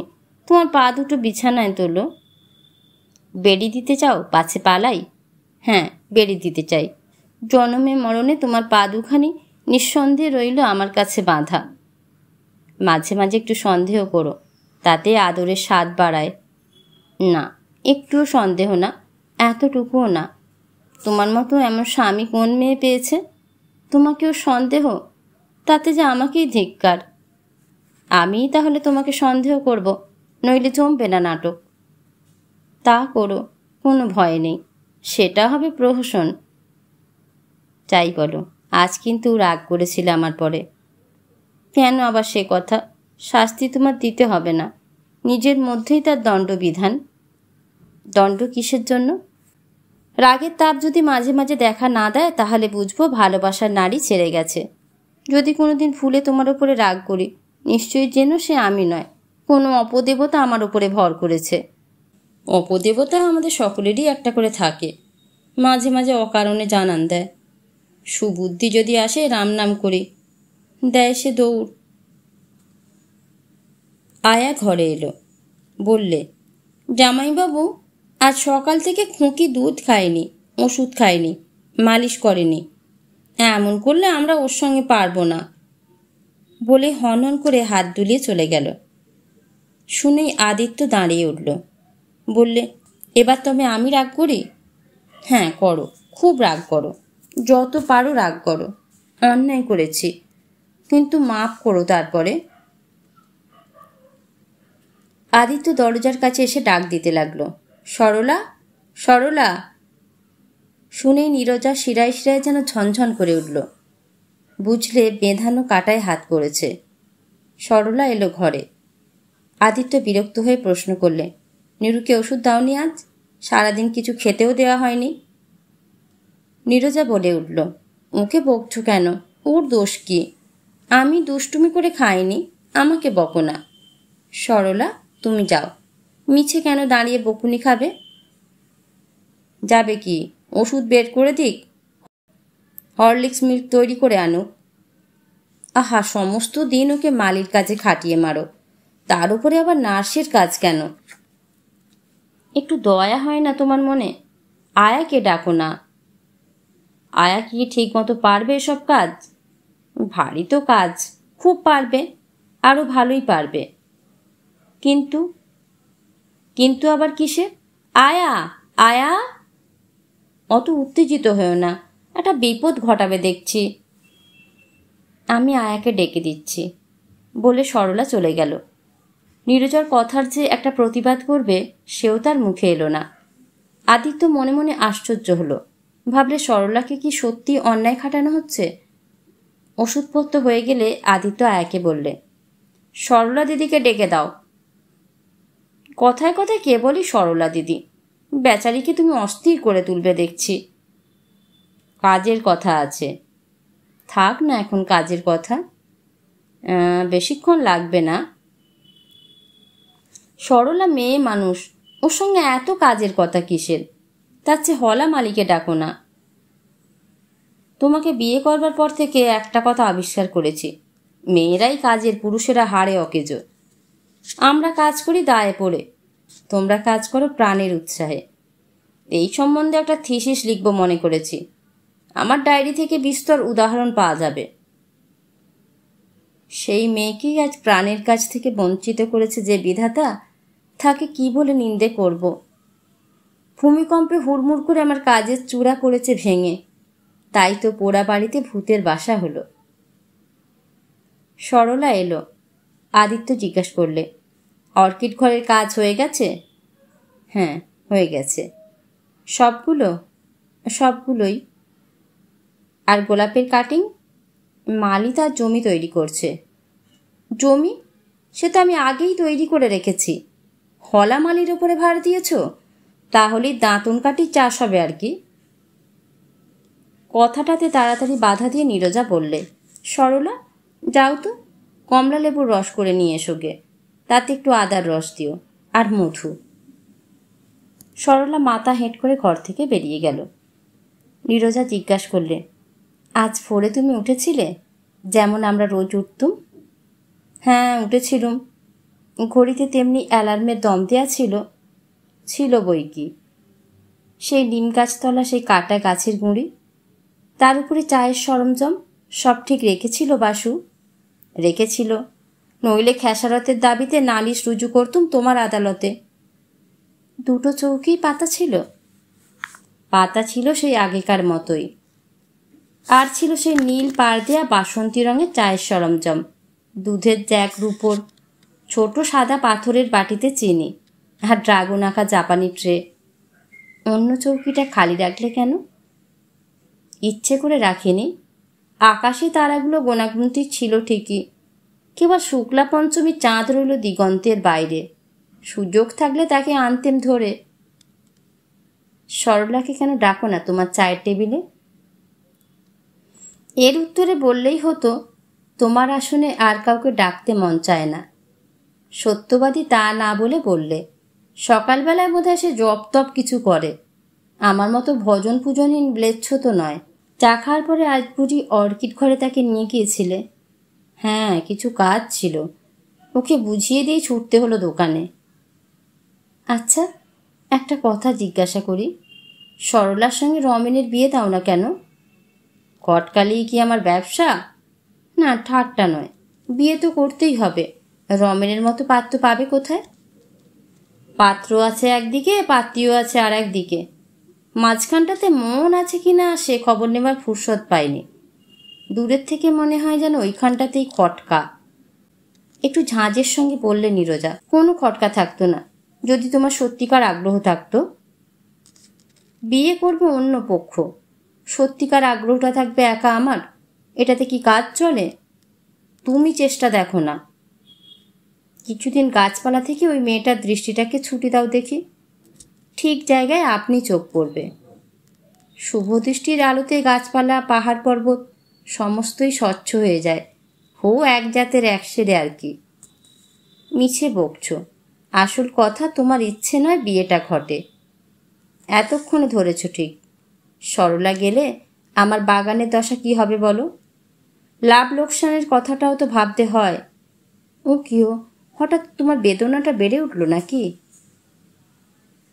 উদ্বিগ্ন হয়ে উঠল আদিত্য। নীরজা রুক্ষ গলায় বললে, কিছু হয়নি, আমার জন্য তোমাকে অত ব্যস্ত হতে হবে না। স্বামী যখন উঠি উঠি করছে সে বলে উঠল, আমাদের বিয়ের পরেই ওই অর্কিড ঘরের প্রথম পত্তন, ভুলে যাওনি তো সে কথা? তারপরে দিনে দিনে আমরা দুজনে মিলে ওই ঘরটাকে সাজিয়ে তুলেছি। ওটাকে নষ্ট করতে দিতে তোমার মনে একটুও লাগে না? আদিত্য বিস্মিত হয়ে বললে, সে কেমন কথা, নষ্ট হতে দেবার শখ আমার দেখলে কোথায়? উত্তেজিত হয়ে নীরজা বললে, সরলা কি জানে ফুলের বাগানের? বলো কি, সরলা জানে না? যে মেসোমশাইয়ের ঘরে আমি মানুষ, তিনি যে সরলার জ্যাঠামশাই। তুমি তো জানো তারই বাগানে আমার হাতে করি। জ্যাঠামশাই বলতেন, ফুলের বাগানের কাজ মেয়েদেরই, আর গরু দোয়ানো। তার সব কাজে ও ছিল সঙ্গিনী। আর তুমি ছিলে সঙ্গী?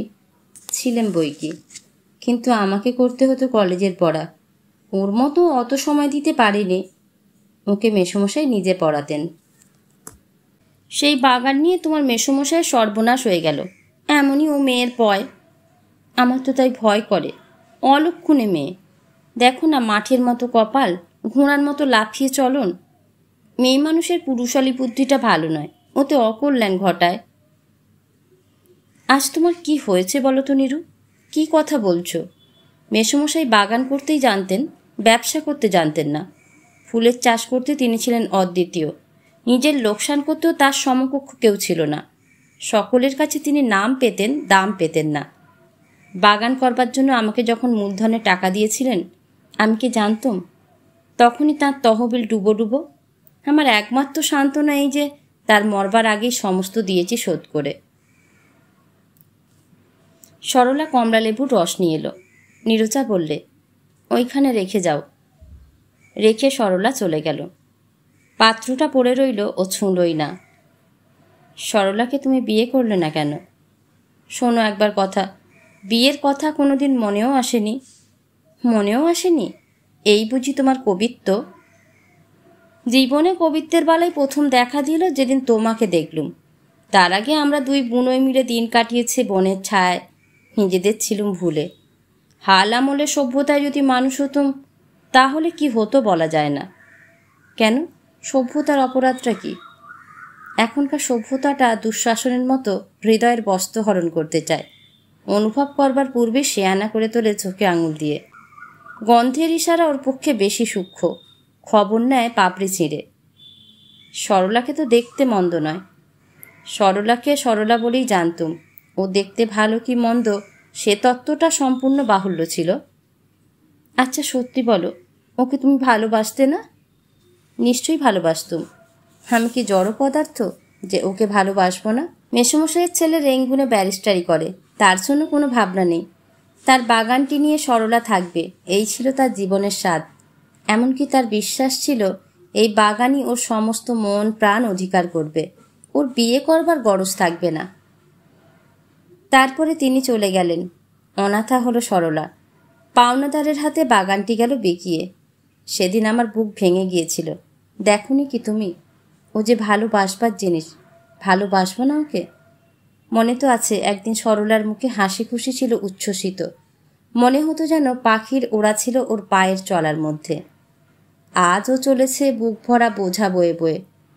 তবু ভেঙে পড়েনি, একদিনের জন্য দীর্ঘশ্বাস ফেলেনি আমারও কাছে। নিজেকে তার অবকাশও দিলে না।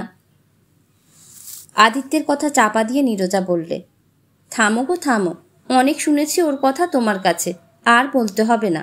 অসামান্য মেয়ে, সেই জন্যই বলেছি তো ওকে সেই বারাসাতের মেয়ে স্কুলের হেডমিস্ট্রেস করে দাও। তারা তো কতবার ধরাধরি করেছে। বারাসাতের মেয়ে স্কুল কেন, আন্দামানও তো আছে। না, ঠাট্টা নয়। সরলাকে তোমার বাগানের আর যে কোনো কাজ কিন্তু ওই অর্কিড ঘরের কাজ দিতে পারবে না। কেন, হয়েছে কি? আমি তোমাকে বলে দিচ্ছি, সরলা অর্কিড ভালো বোঝে না। আমিও তোমাকে বলছি, আমার চেয়ে সরলা ভালো বোঝে। মেসোমশাইয়ের প্রধান শখ ছিল অর্কিডে। তিনি নিজের লোক পাঠিয়ে সেলিবিস থেকে, জাভা থেকে, এমনকি চীন থেকে অর্কিড আনিয়েছেন। তার দরদ বোঝে এমন লোক তখন ছিল না। কথাটা নীরজা জানে, সেই জন্য কথাটা তার অসহ্য। আচ্ছা আচ্ছা, বেশ বেশ, ও না হয় আমার চেয়ে ঢের বেশি ভালো বোঝে, এমনকি তোমার চেয়েও।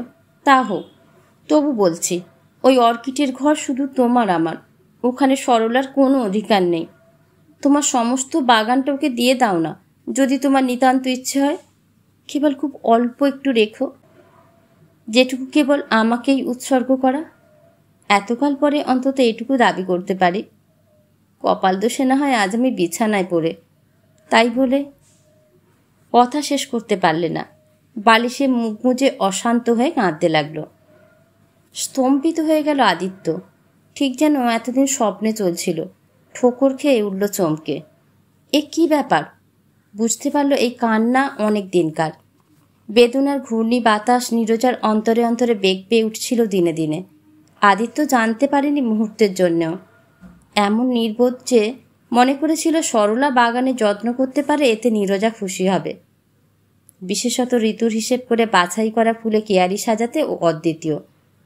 আজ হঠাৎ মনে পড়ল, একদিন যখন কোনো উপলক্ষে সরলার প্রশংসা করেও বলেছিল, কামিনীর বেড়া এমন মানানসই করে আমি তো লাগাতে পারতুম না। তখন তীব্র হেসে বলেছে নীরজা, হোগো মশাই, উচিত পাওনার চেয়ে বেশি দিলে আখেরে মানুষের লোকসান করাই হয়। আদিত্যের আজ মনে পড়ল, গাছপালা সম্বন্ধে কোনো মতে সরলার একটা ভুল যদি ধরতে পারত নীরজা, উচ্চ হাস্যে কথাটাকে ফিরে ফিরে মুখরিত করে তুলত। স্পষ্ট মনে পড়ল, ইংরাজি বই খুঁজে খুঁজে নীরজা মুখস্থ করে রাখত অল্প পরিচিত ফুলের উদ্ভট নাম। ভালো মানুষের মতো জিজ্ঞাসা করতো সরলাকে। যখন সে ভুল করত তখন থামতে চাইতো না ওর হাসির হিল্লোল। ভারী পণ্ডিত, কে না জানে ওর নাম ক্যাশিয়া জাবানিকা। আমার হলামালিটাও বলতে পারত। আদিত্য অনেকক্ষণ ধরে বসে ভাবলে, তারপর হাত ধরে বললে, কেঁদো না নীরু, বলো কি করব? তুমি কি চাও সরলাকে বাগানের কাজে না রাখি? নীরজা হাত ছিনিয়ে নিয়ে বললে, কিচ্ছু চাইনি, কিচ্ছু না। ও তো তোমারই বাগান, তুমি যাকে খুশি রাখতে পারো, আমার তাতে কি? নীরু, এমন কথা তুমি বলতে পারলে? আমারই বাগান, তোমার নয়? আমাদের মধ্যে এই ভাগ কবে থেকে হলো? যবে থেকে তোমার রইল বিশ্বের আর সমস্ত কিছু, আর আমার রইল কেবল এই ঘরের কোণ। আমার এই ভাঙা প্রাণ নিয়ে দাঁড়াবো কিসের জোরে তোমার ওই আশ্চর্য সরলার সামনে? আমার সে শক্তি আজ কোথায় যে তোমার সেবা করি, তোমার বাগানের কাজ করি? নীরু, তুমি তো কতদিন এর আগে আপনি সরলাকে ডেকে পাঠিয়েছ, নিয়েছ ওর পরামর্শ। মনে নেই কি এই কয়েক বছর আগে বাতাবি লেবুর সঙ্গে কলম্বা লেবুর কলম বেঁধেছ দুইজনে আমাকে আশ্চর্য করে দেবার জন্য? তখন তো ওর এত গুমর ছিল না। বিধাতা যে আমারই দিকে আজ অন্ধকার করে দিলে, তাই তো তোমার কাছে হঠাৎ ধরা পড়ছে ও এত জানে, ও তত জানে। অর্কিড চিনতে আমি ওর কাছেও লাগিনে। সেদিন তো এসব কথা কোনোদিন শুনিনি, তবে আজ আমার এই দুর্ভাগ্যের দিনে কেন দুজনের তুলনা করতে এলে? আজ আমি ওর সঙ্গে পারবো কেন? মাপে সমান হব কে নিয়ে? নীরু, আজ তোমার কাছে এই যা সব শুনছি তার জন্য একটুও প্রস্তুত ছিলাম না। মনে হচ্ছে এ যেন আমার নীরুর কথা নয়, এ যেন আর কেউ। না গো না, সেই নীরুই বটে। তার কথা এতদিনেও তুমি বুঝলে না, এই আমার সবচেয়ে শাস্তি।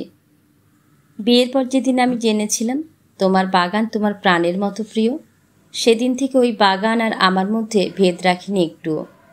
নইলে তোমার বাগানের সঙ্গে আমার ভীষণ ঝগড়া বাঁধত, ওকে সইতে পারতুম না। ও হতো আমার সতীন। তুমি তো জানো আমার দিন রাতের সাধনা, জানো কেমন করে ওকে মিলিয়ে নিয়েছে আমার মধ্যে, একেবারে এক হয়ে গেছি ওর সঙ্গে। জানি বই কি, আমার সব কিছুকে নিয়েই যে তুমি। ওসব কথা রাখো। আজ দেখলুম ওই বাগানের মধ্যে অনায়াসে প্রবেশ করলে আর একজন, কোথাও একটুও ব্যথা লাগলো না। আমার দেহখানাকে চিরে ফেলবার কথা কি মনে করতেও পারতে? আর কারো প্রাণ তার মধ্যে চালিয়ে দেবার জন্যে? আমার ওই বাগান কি আমার দেহ নয়? আমি হলে কি এমন করতে পারতুম? কি করতে তুমি? বলবো কি করতুম? বাগান ছারকার হয়ে যেত হয়তো, ব্যবসা হতো দেউলে, একটার জায়গায় 10টা মালি রাখতুম। কিন্তু আসতে দিতুম না আর কোনো মেয়েকে, বিশেষত এমন কাউকে যার মনে গুমর আছে, যে আমার চেয়েও বাগানের কাজ ভালো জানে। ওর এই অহংকার দিয়ে তুমি আমাকে অপমান করবে প্রতিদিন, যখন আমি আজ মরতে বসেছি, যখন উপায় নেই নিজের শক্তি প্রমাণ করবার। এমনটা কেন হতে পারলো বলবো? বলো। তুমি আমার চেয়ে ওকে ভালোবাসো বলে এতদিন সে কথা লুকিয়ে রেখেছিলে। আদিত্য কিছুক্ষণ মাথার মধ্যে হাত গুঁজে বসে রইল, তারপর বিহবল কণ্ঠে বললে, নীরু, 10 বছর তুমি আমাকে জেনেছ, সুখে দুঃখে নানা অবস্থায় নানা কাজে। তারপরেও তুমি যদি এমন কথা আজ বলতে পারো, তবে আমি কোনো জবাব করব না। চললুম। কাছে থাকলে তোমার শরীর খারাপ হবে। ফর্নারির পাশে যে জাপানি ঘর আছে সেইখানে থাকব। যখন আমাকে দরকার হবে ডেকে পাঠিও। দিঘির ওপারের পাড়িতে চালতা গাছের আড়ালে চাঁদ উঠছে, জলে পড়েছে ঘন কালো ছায়া। এপারে বাসন্তী গাছে কচি পাতা শিশুর ঘুম ভাঙা চোখের মতো রাঙা। তার কাঁচা সোনার বরণ ফুল ঘন গন্ধ ভারী হয়ে জমে উঠেছে, গন্ধের কুয়াশা যেন। জোনাকির দল ঝলমল করছে জারুল গাছের ডালে। শান বাঁধানো খাটের বেদির ওপর স্তব্ধ হয়ে বসে আছে সরলা। বাতাস নেই কোথাও, পাতায় নেই কাঁপুন, জল যেন কালো ছায়ার ফ্রেমে বাঁধানো পালিশ করার উপর আয়না। পিছন দিক থেকে প্রশ্ন এলো, আসতে পারি কি? সরলা স্নিগ্ধ কণ্ঠে উত্তর দিলে, এসো। রমেন বসল ঘাটের সিঁড়ির ওপর পায়ের কাছে। সরলা ব্যস্ত হয়ে বললে, কোথায় বসলে রমেন দাদা? উপরে এসো। রমেন বললে, জানো, দেবীদের বর্ণনা আরম্ভ হয় পদপল্লব থেকে। পাশে জায়গা থাকে তো পরে বসবো। দাও তোমার হাতখানি। অভ্যর্থনা শুরু করি বিলিতি মতে। সরলার হাত নিয়ে চুম্বন করলে, বললে, সাম্রাজ্ঞীর অভিবাদন গ্রহণ করো। তারপরে উঠে দাঁড়িয়ে অল্প একটুখানি আবির নিয়ে দিলে ওর কপালে মাখিয়ে। এ আবার কি? জানো না আজ দোল পূর্ণিমা? তোমাদের গাছে ডালে ডালে রঙের ছড়াছড়ি। বসন্তে মানুষের গায়ে তো রং লাগে না, লাগে তার মনে। সেই রংটাকে বাইরে প্রকাশ করতে হবে, নইলে বনলক্ষ্মী অশোক বনে তুমি নির্বাসিত হয়ে থাকবে। তোমার সঙ্গে কথার খেলা করি এমন ওস্তাদি নেই আমার। কথার দরকার কিসের? পুরুষ পাখি গান করে, তোমরা মেয়ে পাখি চুপ করে শুনলেই উত্তর দেয়া হয়। এইবার বসতে দাও পাশে। পাশে এসে বসল। অনেকক্ষণ চুপ করে রইল দুজনেই।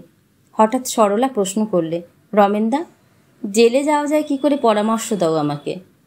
জেলে যাবার রাস্তা এত অসংখ্য এবং আজকাল এত সহজ যে কি করে জেলে না যাওয়া যায় সেই পরামর্শই কঠিন হয়ে উঠল।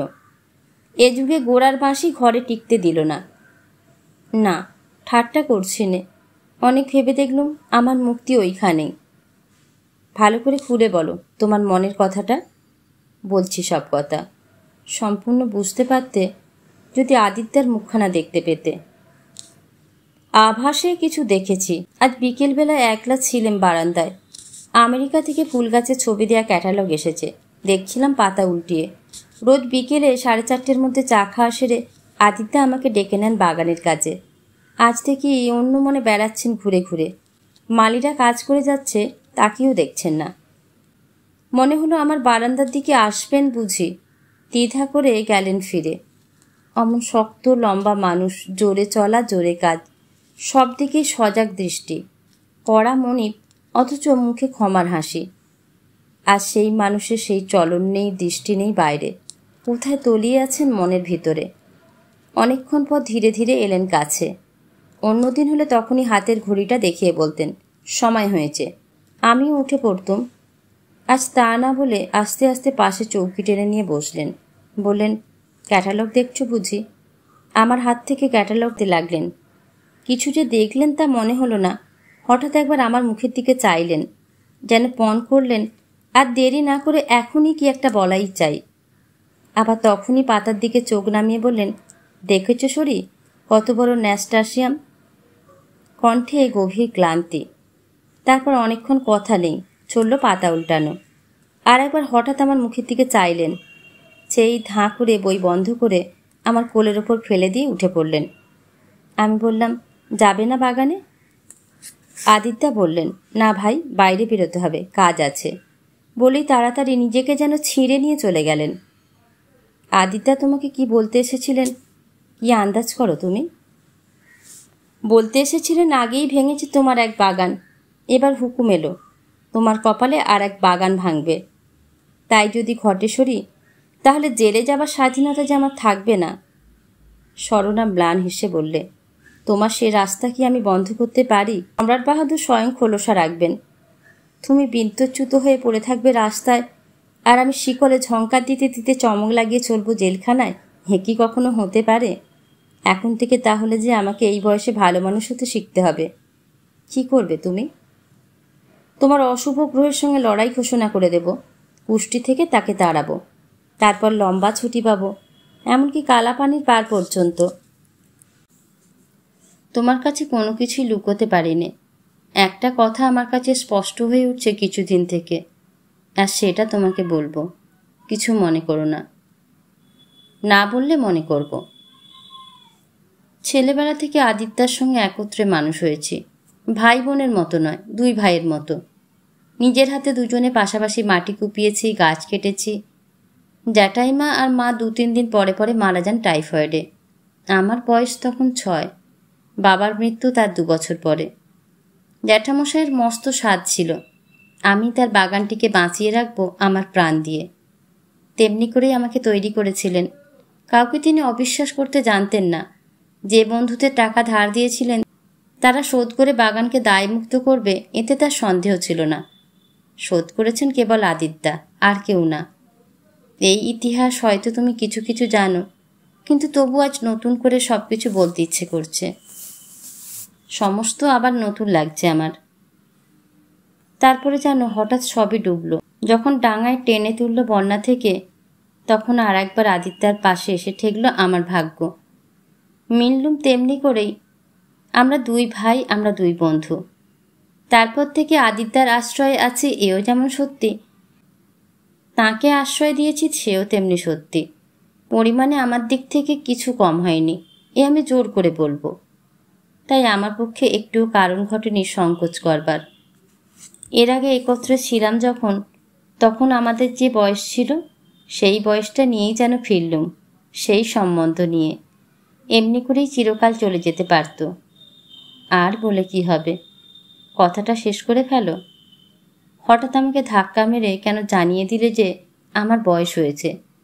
যেদিনকার আড়ালে একসঙ্গে কাজ করেছি সেদিনকার আবরণ উড়ে গেছে এক মুহূর্তে। তুমি নিশ্চয়ই সব জানো রমেনদা। আমার কিছুই ঢাকা থাকে না তোমার চোখে। আমার উপরে বৌদির রাগ দেখে প্রথম প্রথম ভারী আশ্চর্য লেগেছিল, কিছুতেই বুঝতে পারিনি। এতদিন দৃষ্টি পড়েনি নিজের উপর। বৌদিদির বিরাগের আগুনের আভায় দেখতে পেলাম নিজেকে, ধরা পড়লাম নিজের কাছে। আমার কথা বুঝতে পারছো কি? তোমার ছেলেবেলাকার তলিয়ে থাকা ভালোবাসা নাড়া খেয়ে ভেসে উঠছে উপরের তলায়। আমি কি করব বলো? নিজের কাছ থেকে নিজে পালাই কি করে? বলতে বলতে রমেনের হাত চেপে ধরল। রমেন চুপ করে রইল। আবার সে বললে, যতক্ষণ এখানে আছি ততক্ষণ বেড়ে চলেছে আমার অন্যায়। অন্যায় কার উপরে? বৌদির উপরে। দেখো সরলা, আমি মানিনি ওসব পুঁথির কথা। দাবির হিসেব বিচার করবে কোন সত্য দিয়ে? তোমাদের মিলন কতকালের, তখন কোথায় ছিল বৌদি? কি বলছো রমেনদা? আপন ইচ্ছে দোহাই দিয়ে এ কি আবদারের কথা? আদিত্যার কথাও তো ভাবতে হবে। হবে বই কি। তুমি কি ভাবছো যে আঘাতে চমকিয়ে দিয়েছে তোমাকে, সেই আঘাতটাই তাঁকে লাগেনি? রমেন নাকি? পিছন থেকে গলা শোনা গেল। হ্যাঁ দাদা। রমেন উঠে পড়ল। তোমার বৌদি তোমাকে ডেকে পাঠিয়েছেন, আয়া এসে এইমাত্র জানিয়ে গেল। রমেন চলে গেল। সরলাও তখনই উঠে যাবার উপক্রম করলে। আদিত্য বললে, যেও না সরি, একটু বসো। আদিত্যর মুখ দেখে সরলার বুক ফেটে যেতে চায়। ওই অবিশ্রাম কর্মরত আপন ভোলা মস্ত মানুষটা এতক্ষণ যেন কেবলই পাক খেয়ে বেড়াচ্ছিল হাল ভাঙা ঢেউ খাওয়া নৌকার মতো। আদিত্য বললে, আমরা দুজনে এ সংসারে জীবন আরম্ভ করেছিলাম একেবারে এক হয়ে। এত সহজ আমাদের মিল যে এর মধ্যে কোনো ভেদ কোনো কারণে ঘটতে পারে সে কথা মনে করাই অসম্ভব। তাই কি নয় সরি? অঙ্কুরে যা এক থাকে বেড়ে উঠে তা ভাগ হয়ে যায়, এ কথা না মেনে তো থাকবার জো নেই আদিত্যা। সে ভাগ তো বাইরে, কেবল চোখে দেখার ভাগ, অন্তরে তো প্রাণের মধ্যে ভাগ হয় না। আজ তোমাকে আমার কাছ থেকে সরিয়ে নেবার ধাক্কা এসেছে। আমাকে যে এত বেশি বাঁচবে এ আমি কোনোদিনই ভাবতে পারতুম না। সরি, তুমি কি জানো কি ধাক্কাটা এলো হঠাৎ আমাদের পরে? জানি ভাই, তুমি জানবার আগে থাকতেই। সইতে পারবে সরি? সইতেই হবে। মেয়েদের সহ্য করবার শক্তি কি আমাদের চেয়ে বেশি? তাই ভাবি। তোমরা পুরুষ মানুষ দুঃখের সঙ্গে লড়াই করো, মেয়েরা যুগে যুগে দুঃখ কেবল সহ্যই করে, চোখের জল আর ধৈর্য, এছাড়া আর তো কিছুই নেই তাদের। তোমাকে আমার কাছ থেকে ছিঁড়ে নিয়ে যাবে এ আমি ঘটতে দেব না, দেব না। এ অন্যায়, এ নিষ্ঠুর অন্যায়। বলে মুঠো শক্ত করে আকাশে কোন অদৃশ্য শত্রুর সঙ্গে লড়াই করতে প্রস্তুত হলো। সরলা কোলের ওপর আদিত্যর হাতখানা নিয়ে তার উপর ধীরে ধীরে হাত বুলিয়ে দিতে লাগলো। বলে গেল যেন আপন মনে ধীরে ধীরে, ন্যায় অন্যায়ের কথা নয় ভাই। সম্বন্ধের বন্ধন যখন ফাঁস হয়ে ওঠে তার ব্যথা বাজে নানা লোকের মধ্যে, টানাটানি পড়ে নানা দিক থেকে। কাকেই বা দোষ দেব? তুমি সহ্য করতে পারবে তা জানি। একদিনের কথা মনে পড়ছে। কি চুল ছিল তোমার, এখনো আছে। সে চুলের গর্ব ছিল তোমার মনে, সবাই সেই গর্বে প্রশ্রয় দিত। একদিন ঝগড়া হলো তোমার সঙ্গে। দুপুরবেলা বালিশের করে চুল মেলে দিয়ে ঘুমিয়ে পড়েছিলে। আমি কাঁচি হাতে অন্তত আধাতখানেক কেটে দিলাম। তখনই জেগে উঠে তুমি দাঁড়িয়ে উঠলে। তোমার ওই কালো চোখ আরও কালো হয়ে উঠল। শুধু বললে, মনে করেছ আমাকে জব্দ করবে? বলে আমার হাত থেকে কাঁচি টেনে নিয়ে ঘাট পর্যন্ত চুল কেটে ফেললে কচকচ করে। মেসোমশাই তোমাকে দেখে আশ্চর্য। বললেন, এ কী কাণ্ড! তুমি শান্তমুখে অনায়াসে বললে, বড় গরম লাগে। তিনিও একটু হেসে সহজেই মেনে নিলেন। প্রশ্ন করলেন না, ভৎসনা করলেন না, কেবল কাঁচি দিয়ে সমান করে দিলেন তোমার চুল। তোমারই তো জ্যাঠামশাই। সরলা হেসে বললে, তোমার যেমন বুদ্ধি, তুমি ভাবছ এটা আমার ক্ষমার পরিচয়? একটুও নয়। সেদিন তুমি আমাকে যতটা জব্দ করেছিলে তার চেয়ে অনেক বেশি জব্দ করেছিলাম আমি তোমাকে। ঠিক কি না বলো? খুব ঠিক। সেই কাটা চুল দেখে আমি কেবল কাঁদতে বাকি রেখেছিলাম। তারপর দিন তোমাকে মুখ দেখাতে পারিনি লজ্জায়। পরবার ঘরে চুপ করে বসেছিলেম। তুমি ঘরে ঢুকেই হাত ধরে আমাকে হিড়হিড় করে টেনে নিয়ে গেলে বাগানের কাজে, যেন কিছুই হয়নি। আর একদিনের কথা মনে পড়ে। সেই যেদিন ফাল্গুন মাসে অকালে ঝড় উঠে আমার বিছন লাগাবার ঘরের চাল উড়িয়ে দিয়েছিল, তখন তুমি এসে, থাক আর বলতে হবে না আদিত্যা, বলে দীর্ঘ নিঃশ্বাস ফেললে। সেসব দিন আর আসবে না বলেই তাড়াতাড়ি উঠে পড়ল। আদিত্য ব্যাকুল হয়ে সরলার হাত চেপে ধরে বললে, না, যেও না, এক্ষুনি যেও না। কখন একসময় যাবার দিন আসবে তখন। বলতে বলতে উত্তেজিত হয়ে বলে উঠল, কোনো দিন কেন যেতে হবে? কি অপরাধ ঘটেছে? ঈর্ষা? আজ 10 বছর সংসার যাত্রায় আমার পরীক্ষা হলো, তারই এই পরিণাম? কি নিয়ে ঈর্ষা? তাহলে তো 23 বছরের ইতিহাস মুছে ফেলতে হয়, যখন থেকে তোমার সঙ্গে আমার দেখা। 23 বছরের কথা বলতে পারি নে ভাই, কিন্তু 23 বছরের এই শেষ বেলাতে ঈর্ষার কি কোনো কারণেই ঘটেনি? সত্যি কথা তো বলতে হবে, নিজেকে ভুলিয়ে লাভ কি? তোমার আমার মধ্যে তো কোনো কথা যেন অস্পষ্ট না থাকে। আদিত্য কিছুক্ষণ স্তব্ধ হয়ে বসে রইল। বলে উঠল, অস্পষ্ট আর রইল না। অন্তরে অন্তরে বুঝেছি, তুমি নইলে আমার জগৎ হবে ব্যর্থ। যার কাছ থেকে পেয়েছি তোমাকে জীবনের প্রথম বেলায়, তিনি ছাড়া আর কেউ তোমাকে কেড়ে নিতে পারবে না। কথা বলো না আদিত্যা, দুঃখ আর বাড়িও না। একটু স্থির হয়ে দাও ভাবতে। ভাবনা নিয়ে তো পিছনের দিকে যাওয়া যায় না। দুজনে যখন জীবন আরম্ভ করেছিলাম মেসোমশাইয়ের কোলের কাছে, সে তো না ভেবে চিনতে। আজ কোনো রকমের নিড়ুনি দিয়ে কি উপড়ে ফেলতে পারবে আমাদের সেই দিনগুলিকে? তোমার কথা বলতে পারি নেশরি, আমার তা সাধ্য নেই। পায়ে পড়ি, দুর্বল করো না আমাকে, দুর্গম করো না উদ্ধারের পথ। আদিত্য সরলার 2 হাত চেপে ধরে বললে, উদ্ধারের পথ নেই, সে পথ আমি রাখব না। ভালোবাসি তোমাকে, এ কথা আজ এত সহজ করে সত্য করে বলতে পারছি, এতে আমার বুক ভরে উঠেছে। 23 বছর যা ছিল কুঁড়িতে, আজ দৈবের কৃপায় তা ফুটে উঠেছে। আমি বলছি, তাকে চাপা দিতে গেলে সে হবে ভীরুতা, সে হবে অধর্ম।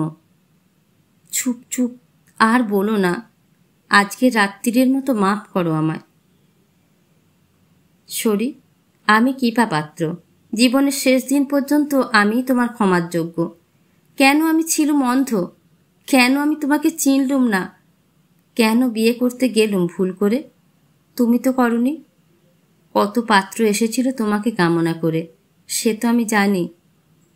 জ্যাঠামশাই যে আমাকে উৎসর্গ করে গিয়েছিলেন তার বাগানের কাজে, নইলে হয়তো। না না, তোমার মনের গভীরে ছিল তোমার সত্য উজ্জ্বল, না জেনেও তার কাছে বাঁধা রেখেছিলে নিজেকে। আমাকে কেন তুমি চেতন করে দাওনি? আমাদের পথ কেন হলো আলাদা? থাক থাক, যাকে মেনে নিতেই হবে তাকে না মানবার জন্য ঝগড়া করছো কার সঙ্গে? কি হবে মিথ্যে ছটফট করে? কাল দিনের বেলায় যা হোক একটা উপায় স্থির করা যাবে। আচ্ছা, চুপ করলুম, কিন্তু এমন জ্যোৎস্না রাত্রে আমার হয়ে কথা কইবে এমন কিছু রেখে যাব তোমার কাছে। বাগানে কাজ করবার জন্য আদিত্যের কোমরে একটা ঝুলি থাকে বাঁধা, কিছু না কিছু সংগ্রহ করার জন্য। সেই ঝুলি থেকে বের করলে ছোট তোড়ায় বাঁধা 5টি নাগকেশরের ফুল। বললে, আমি জানি নাগকেশর তুমি ভালোবাসো, তোমার কাঁধের ওই আঁচলের উপর পরিয়ে দেব। এই এনেছি সেফটি পিন। সরলা আপত্তি করলে না। আদিত্য বেশ একটু সময় নিয়ে ধীরে ধীরে পরিয়ে দিলে। সরলা উঠে দাঁড়ালো। আদিত্য সামনে দাঁড়িয়ে 2 হাত ধরে তার মুখের দিকে তাকিয়ে রইল, যেমন তাকিয়ে আছে আকাশের চাঁদ। বললে, কি আশ্চর্য তুমি শরী, কি আশ্চর্য। সরলা হাত ছিনিয়ে নিয়ে দৌড়ে চলে গেল। আদিত্য অনুসরণ করলে না। যতক্ষণ দেখা যায় চুপ করে দাঁড়িয়ে দেখলে। তারপরে বসে পড়ল সেই ঘাটের বেদির ওপর। চাকর এসে খবর দিলে খাবার এসেছে। আদিত্য বলল, আজ আমি খাবো না। রমেন দরজার কাছ থেকে জিজ্ঞেস করলে, বৌদি ডেকেছ কি? নীরজা রুদ্ধ গলা পরিষ্কার করে নিয়ে উত্তর দিল, এসো। ঘরের সব আলো নেভানো, জানলা খোলা, জ্যোৎস্না পড়েছে বিছানায়, পড়েছে নীরজার মুখে, আর শিওরের কাছে আদিত্য দেয়া সেই ল্যাবারনাম গুচ্ছের ওপর। বাকি সমস্ত অস্পষ্ট। বালিশে হেলান দিয়ে নীরজা অর্ধেক উঠে বসে আছে, চেয়ে আছে জানলার বাইরে।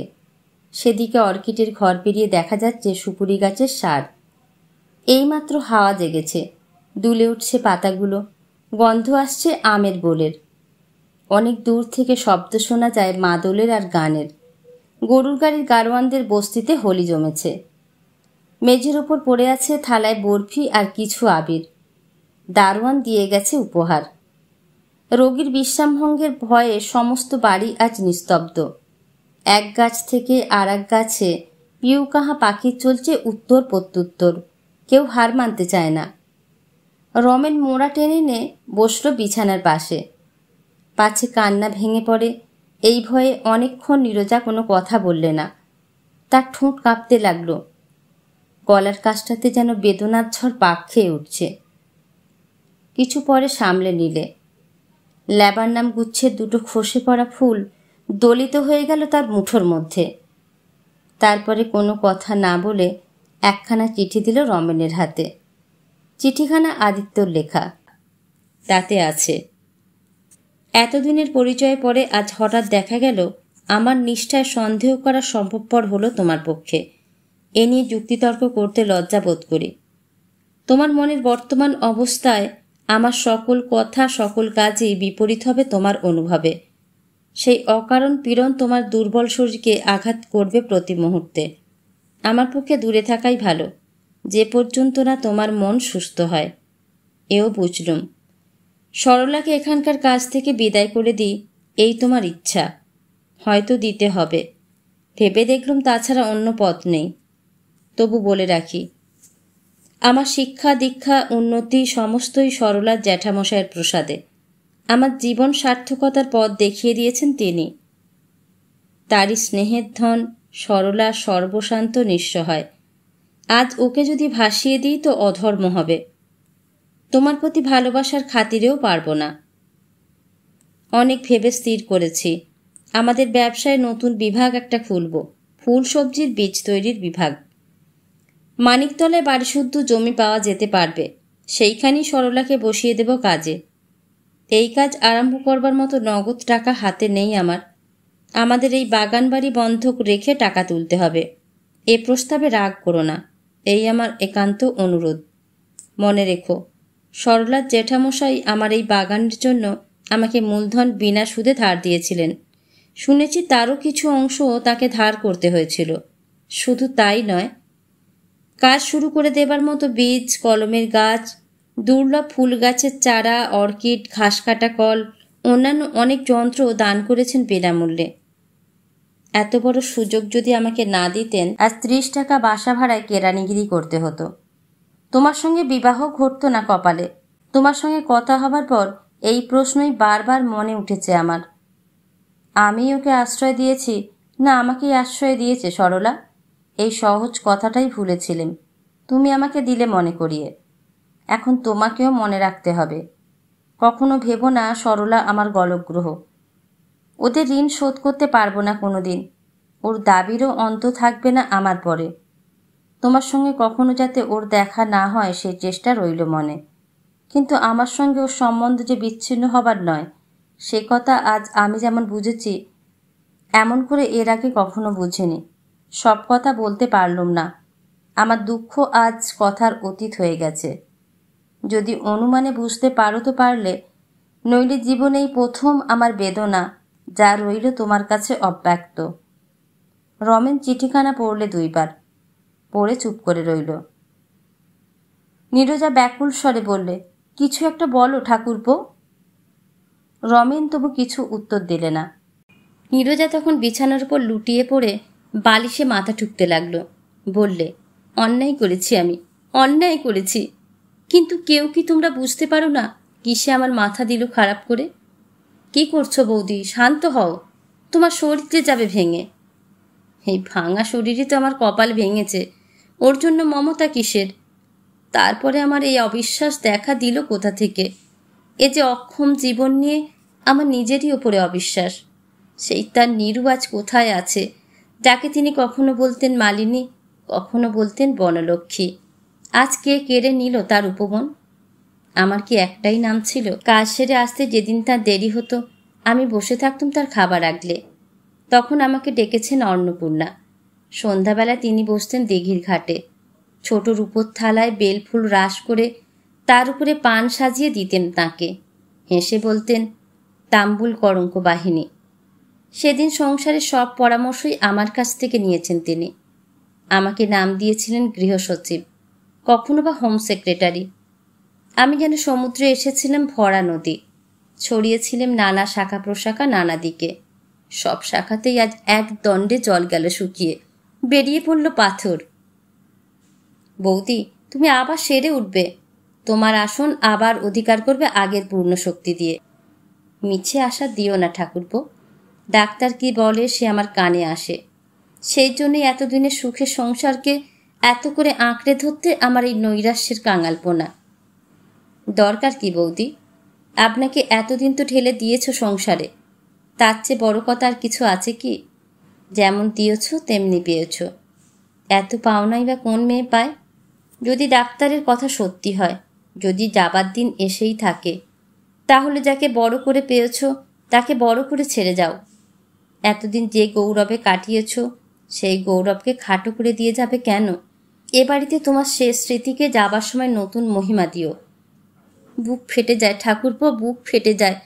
আমার এতদিনের আনন্দকে ফেলে রেখে হাসি মুখেই চলে যেতে পারতুম, কিন্তু কোনোখানে কি এতটুকু ফাঁক থাকবে না যেখানে আমার জন্য একটা বিরহের দ্বীপ টিম টিম করেও চলবে? এ কথা ভাবতে গেলে যে মরতেও ইচ্ছে করে না। ওই সরলা সমস্তটাই দখল করবে একেবারে পুরোপুরি। বিধাতার এই কি বিচার! সত্যি কথা বলবো বৌদি, রাগ করো না। তোমার কথা ভালো বুঝতেই পারিনে। যা নিজে ভোগ করতে পারবে না, তাও প্রসন্ন মনে দান করতে পারবে না, যাকে এতদিন এত দিয়েছ, তোমার ভালোবাসার উপর এত বড় খোঁটা থেকে যাবে? তোমার সংসারে তোমারই শ্রদ্ধার প্রদীপ তুমি আপনি আর চুরমার করতে বসেছ। তার ব্যথা তুমি চলে যাবে এড়িয়ে, কিন্তু চিরদিন যে আমাদের বাঁচবে। মিনতি করে বলছি, তোমার সারা জীবনের দাক্ষিণ্যকে শেষ মুহূর্তে কৃপণ করে যেও না। ফুপিয়ে ফুপিয়ে কেঁদে উঠল নীরজা। চুপ করে বসে রইল রমেন। সান্ত্বনা দেবার চেষ্টা মাত্র করলে না। কান্নার বেগ থেমে গেলে নীরজা বিছানায় উঠে বসল। বললে, আমার একটা ভিক্ষা আছে ঠাকুরপো, হুকুম করো বৌদি। বলি শোনো। যখন চোখের জলের ভিতরে ভিতরে বুক ভেসে যায়, তখন এই পরমহংসদেবের ছবির দিকে তাকিয়ে থাকি, কিন্তু ওর বাণী তো হৃদয়ে পৌঁছায় না। আমার মন বড় বৃষ্টি ছোট। যেমন করে পারো আমাকে গুরুর সন্ধান দাও, না হলে কাটবে না বন্ধন, আসক্তিতে জড়িয়ে পড়ব। যে সংসারে সুখের জীবন কাটিয়েছি, মরার পরে সেইখানেই দুঃখের হাওয়ায় যুগ যুগান্তর কেঁদে কেঁদে বেড়াতে হবে। তার থেকে উদ্ধার করো আমাকে, উদ্ধার করো।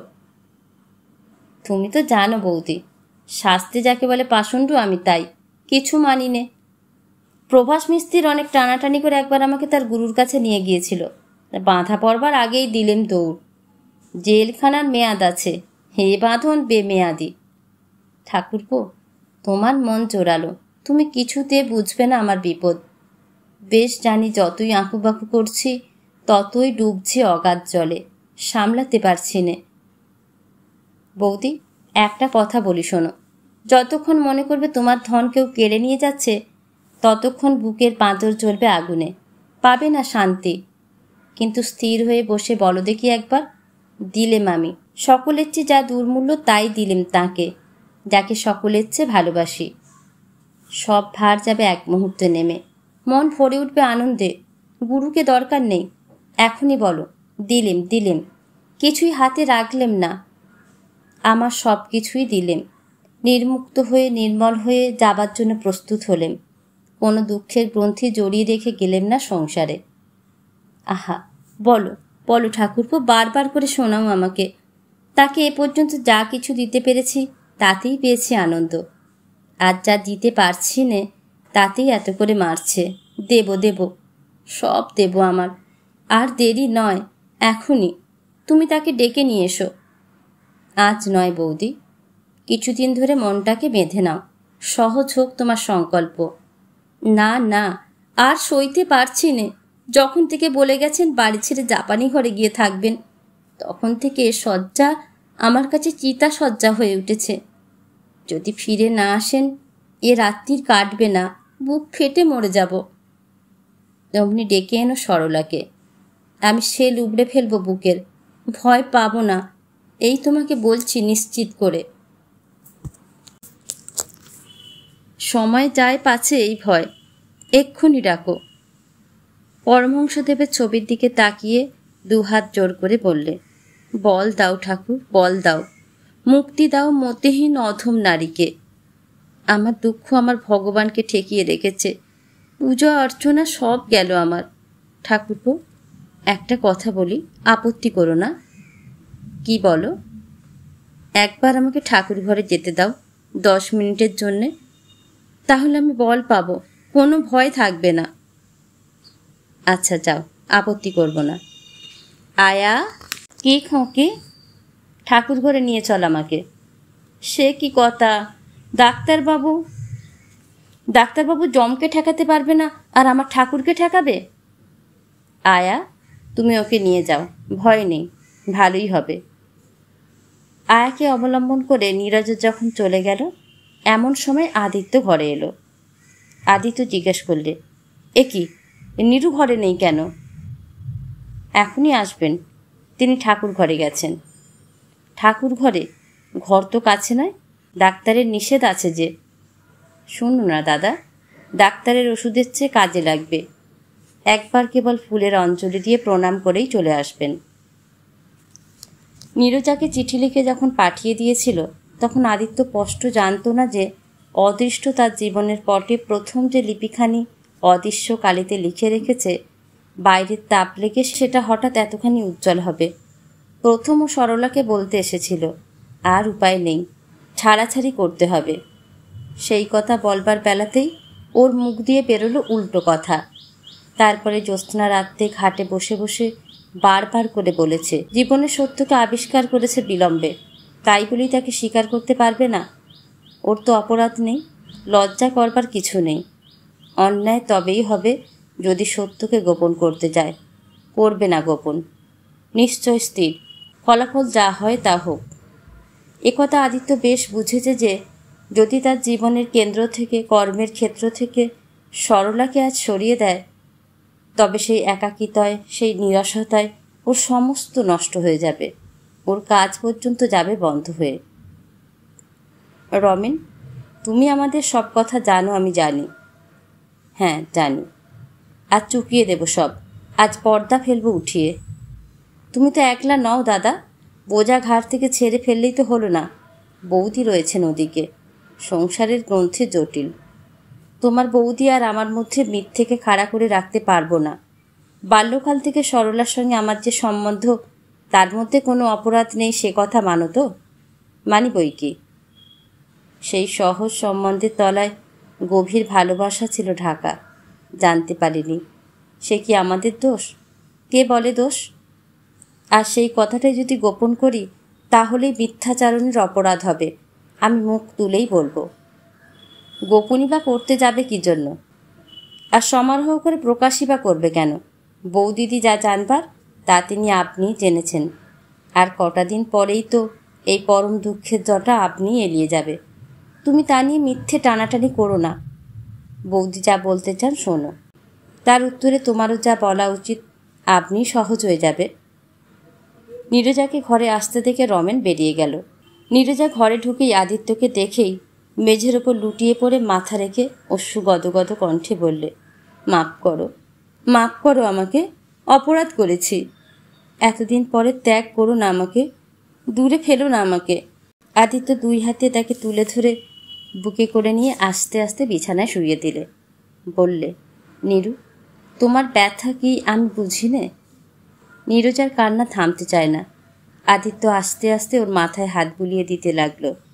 নীরজা আদিত্যের হাত টেনে নিয়ে বুকে চেপে ধরলে।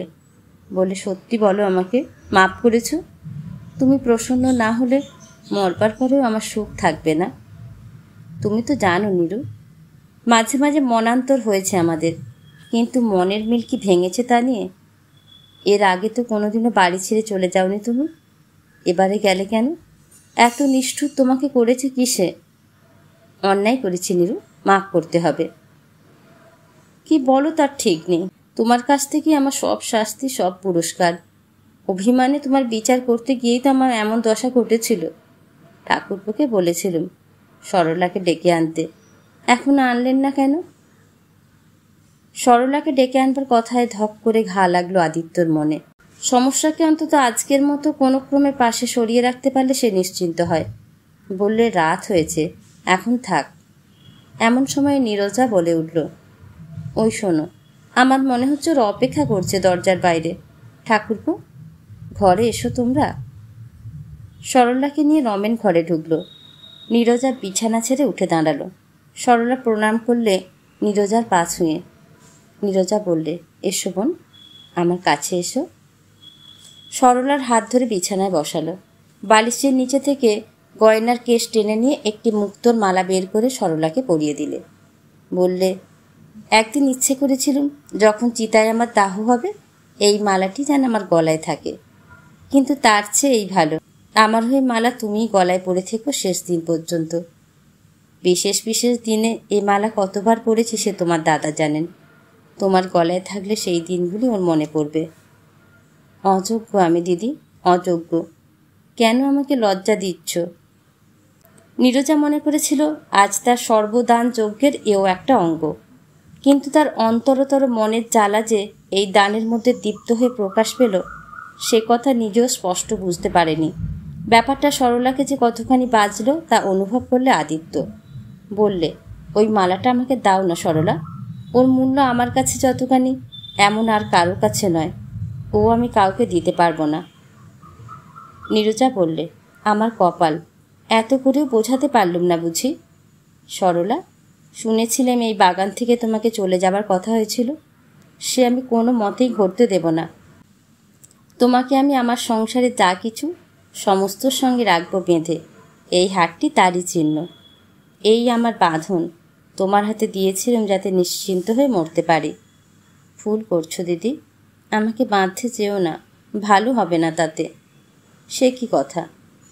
আমি সত্যি কথাই বলবো। এতদিন আমাকে বিশ্বাস করতে পারতে, কিন্তু আজ আমাকে বিশ্বাস করো না, এই আমি তোমাদের সকলের সামনেই বলছি। ভাগ্য যে দান থেকে আমাকে বঞ্চনা করেছে, কাউকে বঞ্চনা করে সে আমি নেব না। এই রইল তোমার পায়ে আমার প্রণাম। আমি চললেম। অপরাধ আমার নয়, অপরাধ সেই আমার ঠাকুরের, যাকে সরল বিশ্বাসে রোজ দুবেলা পুজো করেছি। সেও আজ আমার শেষ হলো। এই বলে সরলা দ্রুত পদে ঘর থেকে বেরিয়ে গেল। আদিত্য নিজেকে ধরে রাখতে পারলে না, সেও গেল চলে। ঠাকুরপো, এ কি হলো ঠাকুরপো? বলো ঠাকুরপো, একটা কথা কও। এই জন্যই বলেছিলুম আজ রাত্রে ডেকো না। কেন? মন খুলে আমি তো সবই দিয়েছি। ও কি তাও বুঝলো না? বুঝেছে বই কি, বুঝেছে যে মন তোমার খোলেনি, সুর বাজল না, কিছুতে বিশুদ্ধ হলো না আমার মন। এত মার খেয়েও কে বিশুদ্ধ করে দেবে? ওগো সন্ন্যাসী, আমাকে বাঁচাও না। ঠাকুরপো, কে আমার আছে? কার কাছে যাব আমি? আমি আসি বৌদি, তোমার দায় আমি নেব। তুমি এখন ঘুমাও। ঘুমোবো কেমন করে? এ বাড়ি থেকে আবার উনি যদি চলে যান, তাহলে মরণ নইলে আমার ঘুম হবে না। চলে উনি যেতে পারবেন না, সে ওর ইচ্ছায় নেই, শক্তিতে নেই। এই নাও ঘুমের ওষুধ, তোমাকে ঘুম পাড়িয়ে তবে আমি যাব। যাও ঠাকুরপো, তুমি যাও। ওরা দুজনে কোথায় গেল দেখে এসো, নইলে আমি নিজেই যাব, তাতে আমার শরীর ভাঙুক। আচ্ছা আচ্ছা, আমি যাচ্ছি।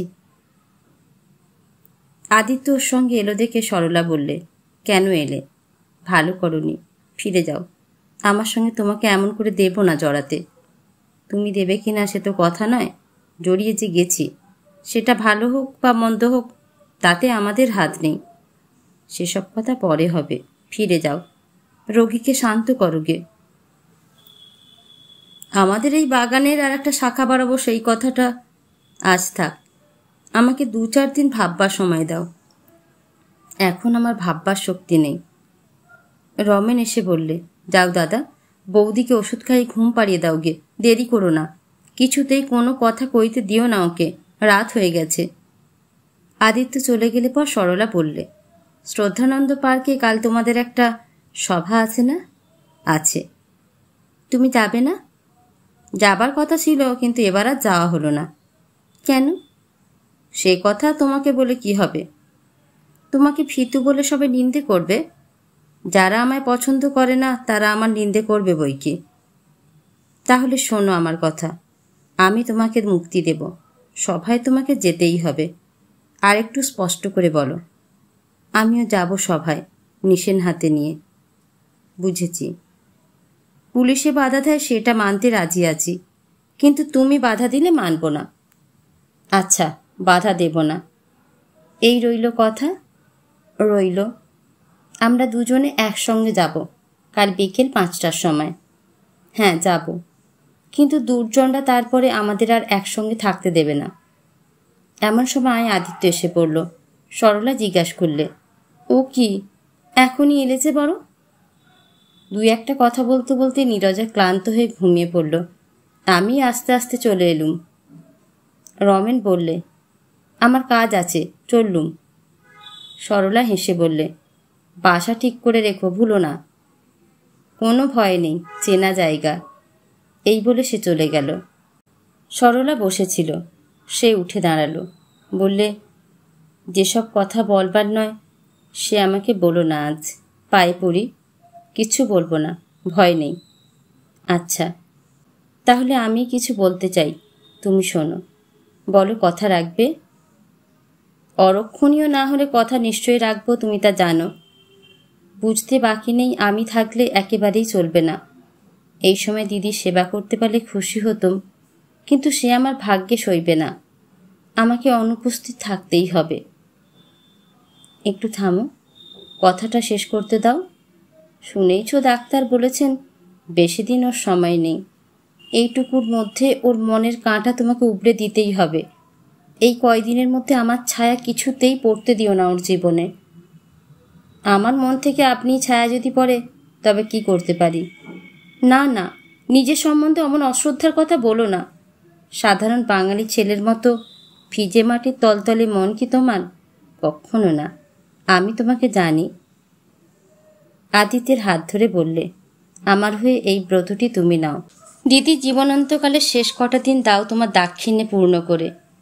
একেবারে ভুলিয়ে দাও যে আমি এসেছিলাম ওর সৌভাগ্যের ভরা ঘট ভেঙে দেবার জন্যে। আদিত্য চুপ করে রইল। কথা দাও ভাই। দেব, কিন্তু তোমাকেও একটা কথা দিতে হবে। বলো, রাখবে? তোমার সঙ্গে আমার তফাৎ এই যে, আমি যদি তোমাকে কিছু প্রতিজ্ঞা করাই সেটা সাধ্য, কিন্তু তুমি যদি করো সেটা হয়তো অসম্ভব হবে। না, হবে না। আচ্ছা বলো। যে কথা মনে মনে বলি সে কথা তোমার কাছে মুখে বলতে অপরাধ নেই। তুমি যা বলছো তা শুনব, এবং সেটা বিনা ত্রুটিতে পালন করা সম্ভব হবে যদি নিশ্চিত জানি একদিন তুমি পূর্ণ করবে আমার সমস্ত শূন্যতা। কেন চুপ করে রইলে? জানি নে যে ভাই, প্রতিজ্ঞা পালনে কি বিঘ্ন একদিন ঘটতে পারে। বিঘ্ন তোমার অন্তরে আছে কি, সেই কথাটা বলো আগে। কেন আমাকে দুঃখ দাও? তুমি কি জানো না এমন কথা আছে ভাষায় বললে যার আলো যায় নিভে। আচ্ছা, এই শুনলুম, এই শুনেই চললুম কাজে। আর ফিরে তাকাবে না এখন? না, কিন্তু অব্যক্ত প্রতিজ্ঞা শিলমোহর করে নিতে ইচ্ছে করছে তোমার মুখটিতে। যা সহজ তাকে নিয়ে জোর করো না, থাক এখন। আচ্ছা, তবে একটা কথা জিজ্ঞাসা করি, এখন কি করবে, থাকবে কোথায়? সে ভার নিয়েছেন রমেনদা। রমেন তোমাকে আশ্রয় দেবে? সে লক্ষ্মী ছাড়া চালচুলো আছে কি? ভয় নেই তোমার, পাকা আশ্রয়। নিজের সম্পত্তি নয়, কিন্তু বাধা ঘটবে না। আমি জানতে পারবো তো? নিশ্চয়ই জানতে পারবে, কথা দিয়ে যাচ্ছি। কিন্তু ইতিমধ্যে আমাকে দেখবার জন্য একটুও ব্যস্ত হতে পারবে না, এই সত্য করো। তোমারও মন ব্যস্ত হবে না? যদি হয়, অন্তর্যামী ছাড়া আর কেউ তা জানতে পারবে না। আচ্ছা, কিন্তু যাবার সময় ভিক্ষার পাত্র একেবারে শূন্য রেখেই বিদায় দেবে? পুরুষের চোখ ছলছল করে উঠল। সরলা কাছে এসে নীরবে মুখ তুলে ধরলে। রোশনি, কি খোঁকি, কাল থেকে সরলাকে দেখছি না কেন? সে কি কথা, জানো না সরকার বাহাদুর যে তাকে পুলি পোলাও চালান দিয়েছে? কেন, কি করেছিল? দারোয়ানের সঙ্গে সর করে বড়লাটের মেম সাহেবের ঘরে ঢুকেছিল। কি করতে? মহারানী শিলমোহর থাকে যে বাক্সয়, সেইটে চুরি করতে। আচ্ছা বুকের পাটা, লাভ কি? ওই শোনো, সেটা পেলেই তো সব হলো। লাট সাহেবের ফাঁসি দিতে পারত, সেই মোহরের ছাপেই তো রাজ্যখানা চলছে। আর ঠাকুরপো? শীত কাটিয়ে বেরিয়েছে তার পাগড়ির ভিতর থেকে, দিয়েছে তাকে হরিণ বাড়িতে, পাথর ভাঙাবে 50 বছর। আচ্ছা খোঁকি, একটা কথা জিজ্ঞাসা করি। বাড়ি থেকে যাওয়ার সময় সরলা দিদি তার জাফরানি রঙের দামি শাড়িখানা আমাকে দিয়ে গেল, বললে তোমার ছেলের বউকে দিও। চোখে আমার জল এলো। কম দুঃখ তো দিইনি ওকে। এই শাড়িটা যদি রেখে দিই, কোম্পানি বাহাদুর ধরবে না তো? ভয় নেই তোর, কিন্তু শিগগির যা, বাইরের ঘরে খবরের কাগজ পড়ে আছে, নিয়ে আয়। পড়ল কাগজ। আশ্চর্য হলো, আদিত্য তাকে এত বড় খবরটাও দেয়নি। এ কি অশ্রদ্ধা করে? জেলে গিয়ে জিতল ওই মেয়েটা। আমি কি পারতুম না যেতে? যদি শরীর থাকতো, হাসতে হাসতে ফাঁসি যেতে পারতুম। রোশনি, তোদের সরলা দিদিমণির কাণ্ডখানা দেখলি? হাটের লোকের সামনে ভদ্রঘরের মেয়ে। আয়া বললে, মনে পড়লে গায়ে কাঁটা দেয়, চোর ডাকাতের বাড়া। ছি ছি, ওর সবটাতেই গায়ে পড়া বাহাদুরি, বেহায়াগিরির একশেষ। বাগান থেকে আরম্ভ করে জেলখানা পর্যন্ত, মরতে মরতেও দেমাগ ঘুচে না। আয়ার মনে পড়ল জাফরানি রঙের শাড়ির কথা। বললে, কিন্তু খোঁকি, দিদিমণির মনখানা দরাজ। কথাটা নীরজাকে মস্ত একটা ধাক্কা দিল। সে যেন হঠাৎ জেগে উঠে বললে, ঠিক বলেছিস রোশনি, ঠিক বলেছিস। ভুলে গিয়েছিলাম, শরীর খারাপ থাকলে মন খারাপ হয়। আগের থেকে কত যেন নিচু হয়ে গেছি। ছি ছি, নিজেকে মারতে ইচ্ছে করে। সরলা খাঁটি মেয়ে, মিথ্যে জানে না। অমন মেয়ে দেখা যায় না।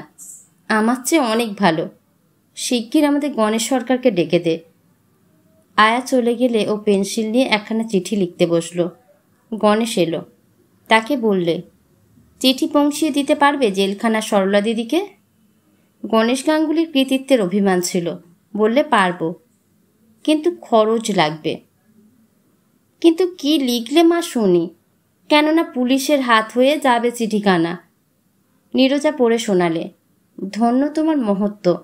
এবার জেলখানা থেকে বেরিয়ে যখন আসবে, তখন দেখবে তোমার পথের সঙ্গে আমার পথ মিলে গেছে। গণেশ বললে, ওই যে পত্রার কথা লিখেছ ভালো শোনাচ্ছে না, আমাদের উকিলবাবুকে দেখিয়ে ঠিক করা যাবে। গণেশ চলে গেল। নীরজা মনে মনে রমেনকে প্রণাম করে বললে, ঠাকুরপো, তুমি আমার গুরু। আদিত্য একটা পেয়ালায় ওষুধ নিয়ে ঘরে এসে প্রবেশ করলে। নীরজা বললে, এ আবার কি? আদিত্য বললে, ডাক্তার বলে গেছে ঘন্টায় ঘন্টায় ওষুধ খাওয়াতে হবে। ওষুধ খাওয়াবার জন্য বুঝি আর পাড়ায় লোক জুটল না?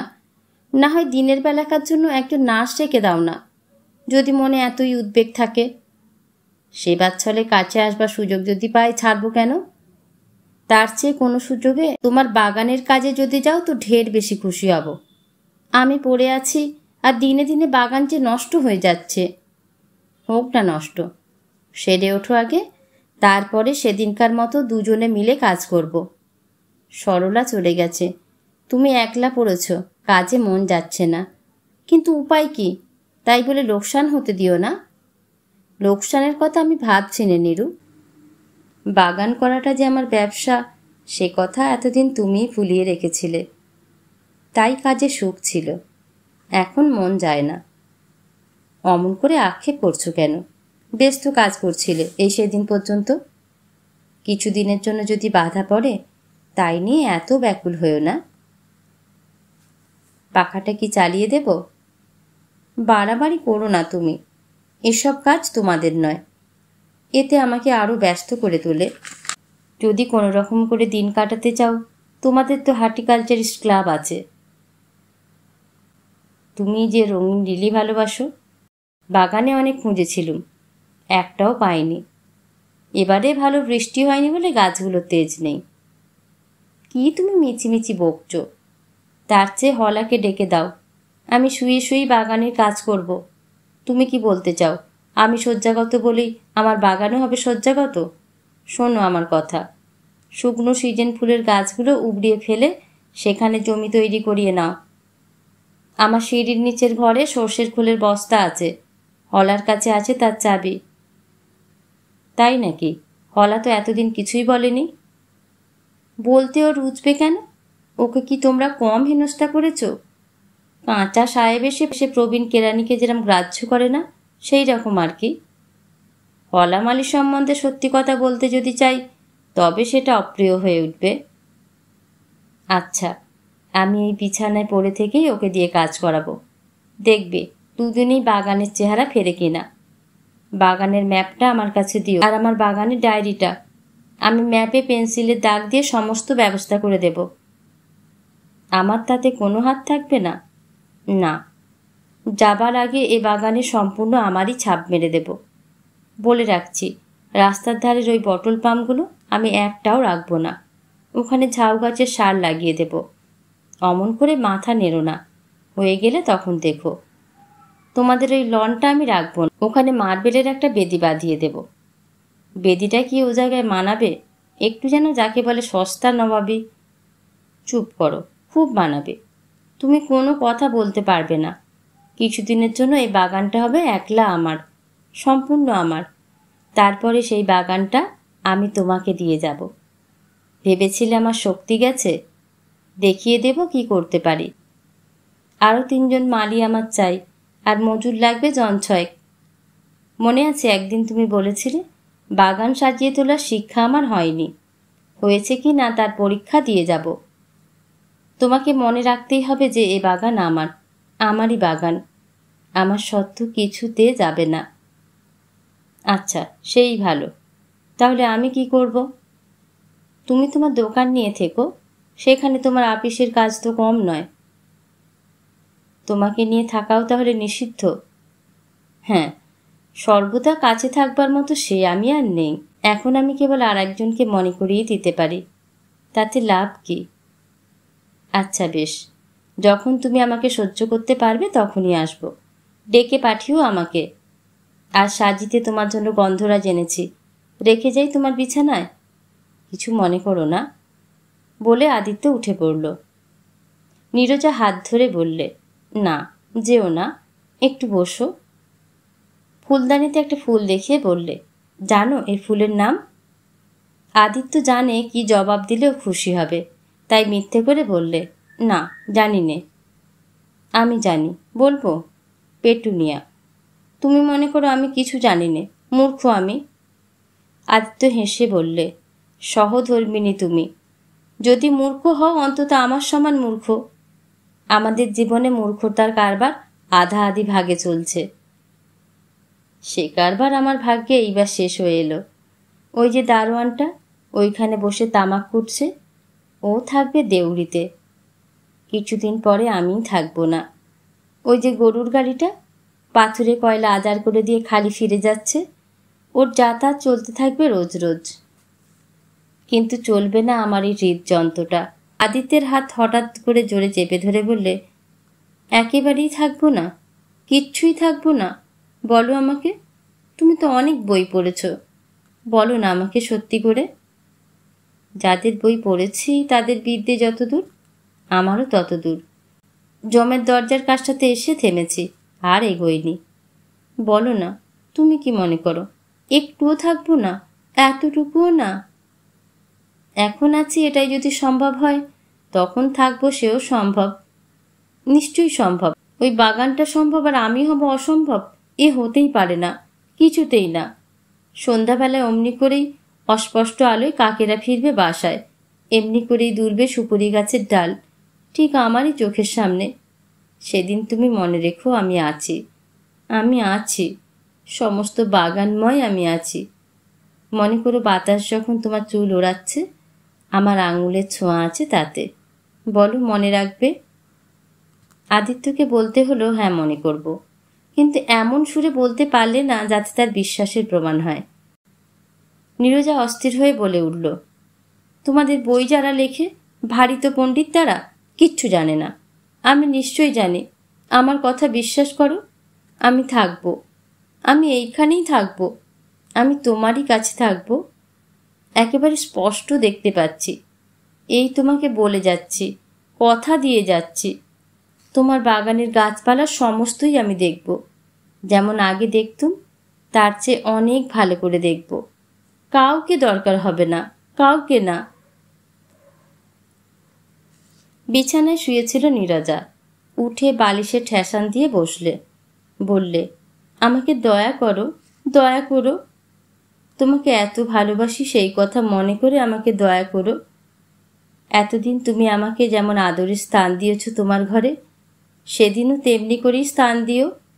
ঋতুতে ঋতুতে তোমার যেসব ফুল ফুটবে, তেমনি করেই মনে মনে তুলে দিও আমার হাতে। যদি নিষ্ঠুর হও তুমি, তাহলে তো এখানে আমি থাকতে পারবো না। আমার বাগান যদি কেড়ে নাও, তাহলে হাওয়ায় হাওয়ায় কোন শূন্যে আমি ভেসে বেড়াবো। নীরজার দুই চক্ষু দিয়ে জল ঝরে পড়তে লাগল। আদিত্য মোড়া ছেড়ে বিছানার ওপরে উঠে বসল। নীরজার মুখ বুকে টেনে নিয়ে আস্তে আস্তে হাত বুলাতে লাগলো তার মাথায়। বললে, নীরু, শরীর নষ্ট করো না। যাক গে আমার শরীর, আমি আর কিচ্ছু চাই নে। আমি কেবল তোমাকে চাই, এই সমস্ত কিছু নিয়ে। শোনো, একটা কথা বলি, রাগ করো না আমার ওপরে, রাগ করো না। বলতে বলতে স্বর রুদ্ধ হয়ে এলো। একটু শান্ত হলে পর বললে, সরলার ওপর অন্যায় করেছি, তোমার পায়ে ধরে বলছি আর অন্যায় করব না। যা হয়েছে তার জন্য আমাকে মাফ করো, কিন্তু আমাকে ভালোবেসো, ভালোবেসো তুমি। যা চাও আমি সব করব। আদিত্য বললে, শরীরের সঙ্গে সঙ্গে মন ছিল অসুস্থ নীরু, তাই নিজেকে মিথ্যে পীড়ন করেছ। শোনো বলি, কাল রাত্রি থেকে বারবার মন করেছি, এবার দেখা হলে নির্মল মনে ওকে বুকে টেনে নেব আপন বোনের মতো। তুমি আমাকে এই শেষ প্রতিজ্ঞা রক্ষায় সাহায্য করো। বলো, আমি তোমার ভালোবাসা থেকে বঞ্চিত হব না?